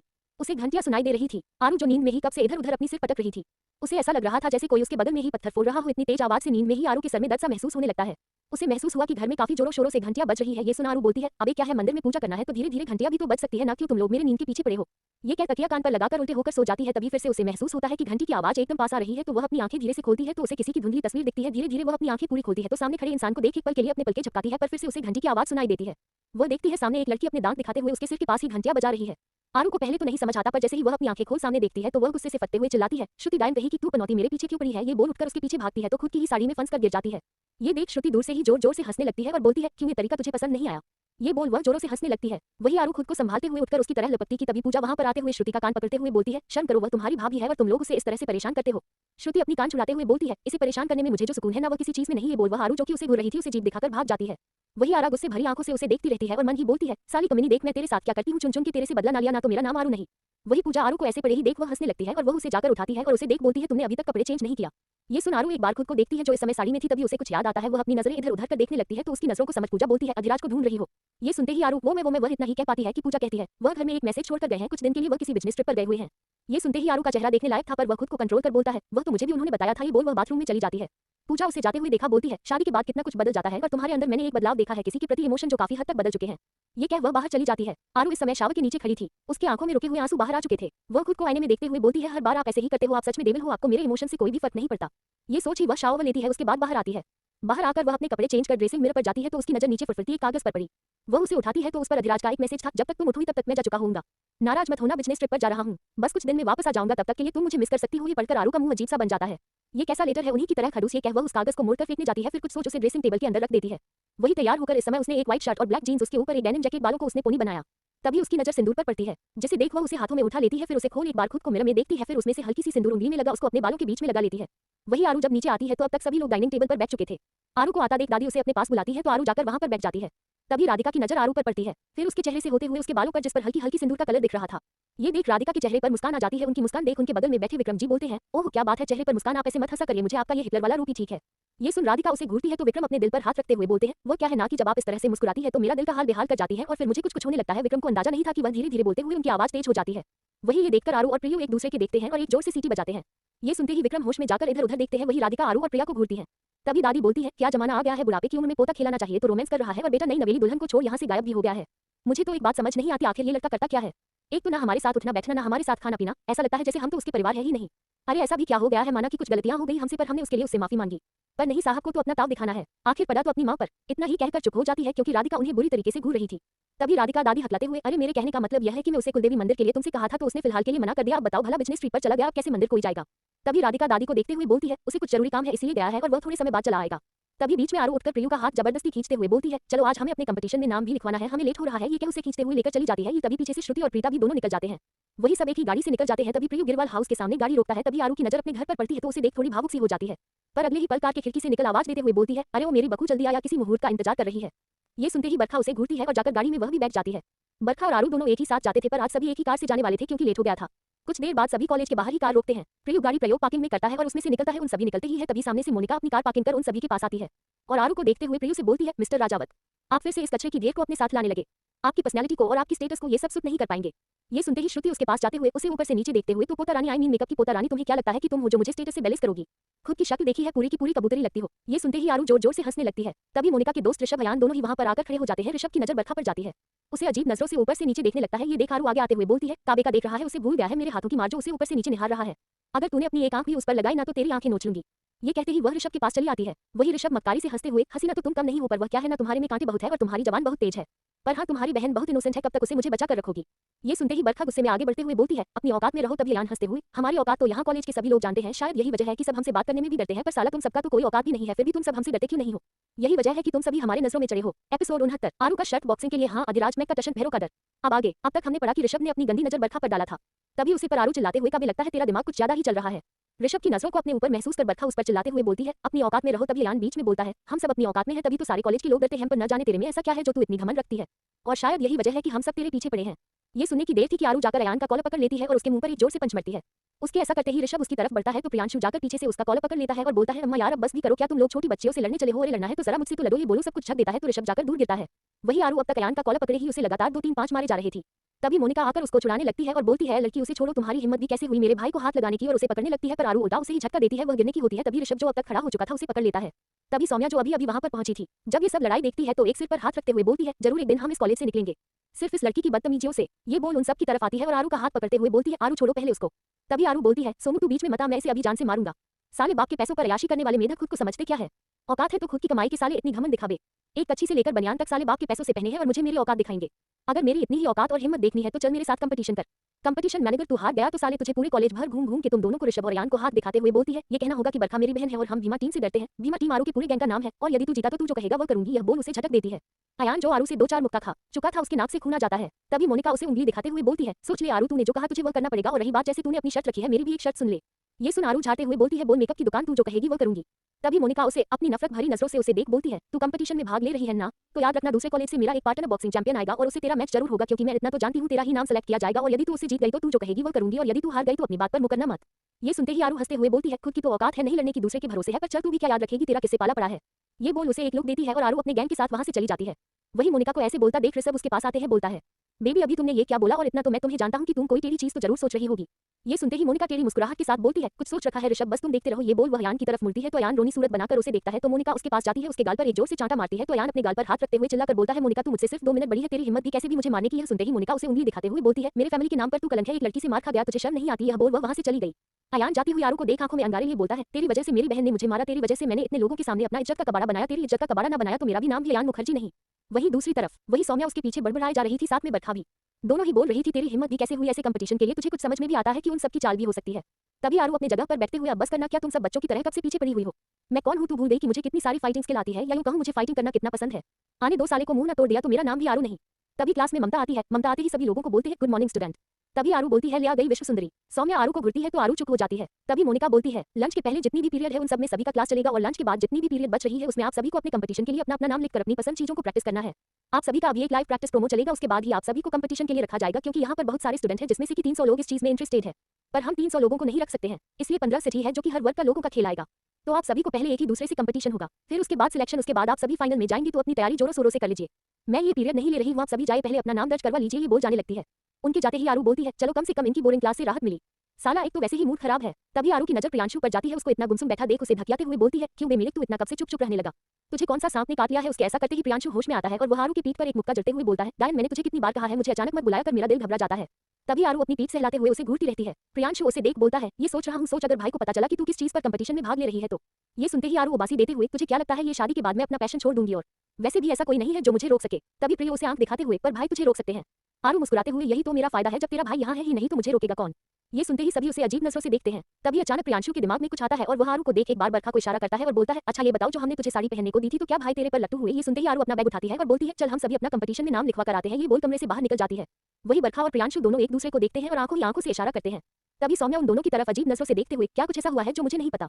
तभी दोनों एक साथ बोलते हैं, ऐसा बहुत कुछ हो चुका है जो तुझे नहीं पता, चल ये बोल। वह दोनों ही आरू के पीछे भागते हैं। वही आरू अपना दुम दबाते हुए तुरंत कंपटीशन एरिया चल जाती है। तभी पीछे से प्रियांशु आवाज लगता है, अरे सुन, तो तू हमारे सवालों से ऐसे नहीं भाग सकती। तभी आरू उन सभी को पीछे देखते हुए जल्दी जल्दी भागती है। तभी सामने से आते इंसान से टकरा जाती है। वह गिरने की होती है कि कोई उसका हाथ पकड़कर उसे उठा देता है। तभी आरू सामने देखती है तो उसे सामने अपने चश्मे को एडजस्ट करते हुए प्रिंसिपल सर उसे घूरकर देख रहे थे। तब तक पीछे से बरखा प्रियांशु भी वहां पर आ जाते हैं। वही प्रिंसिपल उसे घूरते हुए बोलते हैं, लगता है अपना दिमाग के साथ साथ अपनी आंखें भी खत्म कर दी है आपने मिस आरू ग्रेवाल। ये सुनते ही आरू उनकी टोन को समझते ही उन्हें ऊपर से नीचे देख उनके चारों तरफ घूमने लगती है और उन्हें अच्छे से देखकर चेक करते हुए बोलती है, आप तो इतना फिट और फाइन लग रहे हैं, फिर किस खुशी में ताना मुझे आप प्रसाद में बांट रहे हैं? ये सुनते ही प्रिंसिपल दांत पीसते हुए बोलते हैं, तुम्हारी उस हरकत का तुम्हें अच्छे से सबक सिखाऊंगा, भूलना मत, तुमने जो मेरी बीवी को मेरे खिलाफ भड़काया है ना, देखना बहुत जल्द इसका बदला में लेकर रहूंगा। ये बोल उसे घूरकर चले जाते हैं। वही बरखा पीछे से बोलती है, अब तूने क्या कर दिया? तभी आरू आगे बढ़ते हुए, ज्यादा कुछ नहीं, उनके वाइफ को उनकी और उनके ममता मैम के बीच की प्यार भरी फोटो भेज दी हूँ। ये सुनते ही बरखा दांत पीसते हुए आरू, तब तक आरू भागकर वहां से चली जाती है। तभी सौम्या अब सर से पानी ऊपर चढ़ रहा है, ये लड़की दिन पर दिन जिद्दी होती जा रही है। वहीं दूसरी तरफ अधिराज जहां पर गया था, रात का समय था। इस समय उसके सामने एक शख्स है जिसका नाम मैक था। वह बैठा हुआ था और उसके अगल बगल कई सारे बंदूक लिए आदमी खड़े थे। वही मैक अपने मुंह में शिगार जलते हुए शिगार को पी रहा था। वही अधिराज इस समय उसके सामने चेयर पर बैठा था और उसके अगल बगल वैभव और भैरव खड़ा था। तभी मैक सिगार का कश लगाते हुए बोलता है, मेरी ही दुनिया में आके मुझे ही धमकी दे रहे हो? क्या तुम सच में मेरे बारे में नहीं जानते हैं या फिर अपनी मौत लेकर यहाँ पर आए हो? अधिराज बिना भाव के उसे देखते हुए बोलता है, मुझे जो जानना होता है उसे जानने के लिए मुझे देश के किसी भी कोने पर जाना पड़े मैं जाऊंगा, फिर सामने चाहे जो इंसान हो, मुझे आई डोंट केयर। ये सुनते ही सामने मैक के अगल बगल खड़े इंसान अधिराज के ऊपर गोली तान देते हैं, क्योंकि उन्हें अपने बॉस के साथ किसी का ऐसा बात करना पसंद नहीं आया था। तभी मैक हंसते हुए उन दोनों को रोकते हुए बोलता है, पता है ये दोनों मेरे कितने ट्रेन बॉडीगार्ड हैं, इन्हें एक इशारे पर तुम सब जितने भी आए हो उन सबकी धज्जियां उड़ जाएगी और तुम्हें पता भी नहीं चलेगा। ये सुन अधिराज उसी के सामने उसके मेज पर अपने दोनों पैर क्रॉस करके फैला देता है। उसकी इस हरकत पर मैक की आंखें छोटी हो जाती है। अधिराज बोलता है, अगर तुम्हारे बॉडीगार्ड इतने ही ज्यादा ट्रेंड है तो वह मुझे बाहर ही दिख गया जो मेरे एक आदमी के सामने ही नहीं टिक पाए।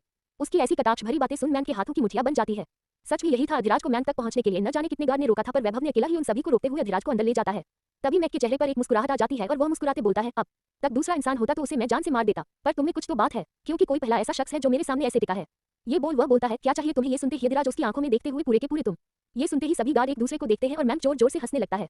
चलो ये तो बाद में डिसाइड होगा कि कौन किसका होगा, पहले इसे साबित करो। अधिराज तिरछी स्माइल के साथ, जैसे तुम चाहो मैक, ज्यादा कुछ नहीं, मेरा एक जगह रिंग मैच होता है, वहां पर तुम्हें मेरे आदमियों से जीतकर दिखाना है, अगर वह जीता तो तुम जो कहोगे वह करूंगा। ये सुन अधिराज उठकर बोलता है, तो फिर मेरा गुलाम बनने के लिए तैयार रहना। ये बोल वह बाहर निकल जाता है। वही उसकी बातें सुन उसके अगर बगल दोनों खड़े आदमी अपने बॉस को देख बोलते हैं, बॉस आप अभी बोलिए तो इसे हम गोली से मार दें। ये सुनते ही मैक उसे हाथ दिखाते हुए बोलता है, नहीं मेरे पास पावर इतनी है कि मैं एक झटके में हर किसी को खत्म कर सकता है या फिर दुनिया से नामो निशान मिटा सकता है, पर आज मैं किसी की बातों में इतनी पावर देखी तो जरा मैं भी देखूं कि सिर्फ बातों का है या सच में इसके अंदर इतनी है हिम्मत। वही अधिराज जैसे ही बाहर निकलता है वैसे ही बाहर जो कुछ लोट-पोट पड़े बॉडीगार्ड और कुछ जो हार मानकर पीछे खड़े हो गए थे वो सभी अपना नजर नीचे कर लेते हैं। ये डर अधिराज के लिए नहीं, भैरव के लिए था। भैरव सच में उन सभी के लिए काल भैरव बन गया था, क्योंकि एक झटके में उसने 40 लोगों को मार गिराया था जिसकी उन्होंने कल्पना नहीं की थी। उसे देखते ही लोगों के अंदर एक दहशत हो गई थी। वही बाहर निकलते ही वैभव अधिराज से कहता है, अधिराज तुम पागल हो गए हो, तुम जानते भी हो मैच जीतने के लिए किसी भी हद तक जा सकता है। ये सुनते ही अधिराज उसे देखते हुए अपनी कार के पास खड़ा होकर उसे देख बोलता है, और तुम भी जानते हो उसे खोजने के लिए मैं भी किसी भी हद तक जा सकता हूँ, किसी भी हद तक, चाहे उसके लिए मुझे अपनी जान ही क्यों ना देनी पड़े। ये बोल गाड़ी में बैठ जाता है। तभी उसके मोबाइल पर एक नोटिफिकेशन आता है, वह उसे खोल देखता है तो उसमें एक वीडियो शो हो रहा था। वह देखता है तो उसकी आंखें छोटी हो जाती है। उसे ऐसा करते देख जब वैभव भी उसके मोबाइल में झांकता है तो वह अपने सिर पर हाथ रख लेता है और थोड़ी डर के साथ अधिराज को देखता है। Episode 70, hey hottie can your night spend me, Aaru बेचैनी। अब आगे अधिराज जब वहां से निकलता है तो उसके मोबाइल में एक मैसेज की आवाज आती है। वह कार में बैठकर वह उसे खोल देखता है तो मोबाइल में देख उसका चेहरा कुछ काला सा हो जाता है। वही वैभव जब उसका चेहरा ऐसे देखता है तो वह भी उसके मोबाइल में झांकता है। वह जैसे ही मोबाइल में देखता है तो उसका शरीर डर से सिहर जाता है, क्योंकि मोबाइल में वही सीन चल रही थी जिसमें कि आरू अयान का कॉलर पकड़ उसे धमका रही थी और वहां पर उसे कंपटीशन को करने की डिमांड मान रही थी। अधिराज जिसके बॉडीगार्ड हमेशा उन सभी के पीछे थे और उनमें से ही अधिराज के ऑर्डर के अनुसार उसके ऐसा करने पर उसने आयु की हर एक्टिविटी पर नजर रखने को बोला था। उसने किया भी ऐसा, एक वीडियो बनाकर अधिराज को भेज देता है। वही अधिराज देख रहा था। वह कुछ बोलने को होता है कि अधिराज उसे देख बोलता है, तुमने अपनी बहन को कुछ ज्यादा ही छूट नहीं दे दी है। ये सुन वैभव हकलाते हुए, क्या मतलब? ये सुनते ही अधिराज बोलता है, अगर उसे कुछ लड़कियों वाली हरकत सिखाए होते तो ये लड़कों की तरह गुंडागर्दी करती रहती। वैभव उसे घुरते हुए बड़बड़ाता है, अगर तुम इंडिया छोड़कर नहीं गए होते तो मैं भी फैमिली के साथ रहता। अधिराज उसे घुरते हुए, मैंने सुना तुमने क्या कहा? ये सुन वैभव गाड़ी ऑन करते हुए बोलता है, और मैं भी सुनाकर ही बोल रहा हूँ। तभी भैरव भी गाड़ी में आकर बैठ जाता है। तभी अधिराज भैरव को देख बोलता है, तुमने वो पता किया जो मैंने कहा था? ये सुन भैरव हाँ में सिर हिलाता है तो वैभव उन दोनों को देखने लगता है। ये सुन अधिराज के चेहरे पर एक तिरछी सी स्माइल आ जाती है। तभी वैभव कहता है, क्या हुआ? कुछ ऐसी बात जो मुझे नहीं पता। ये सुन अधिराज बोलता है, तुम्हारी बहन के कारनामों की लिस्ट है। ये बोल को आंखें बंद कर लेता है। वो कुछ पूछना चाहता था पर वह जानता था अब अधिराज उसे कुछ नहीं बताएगा।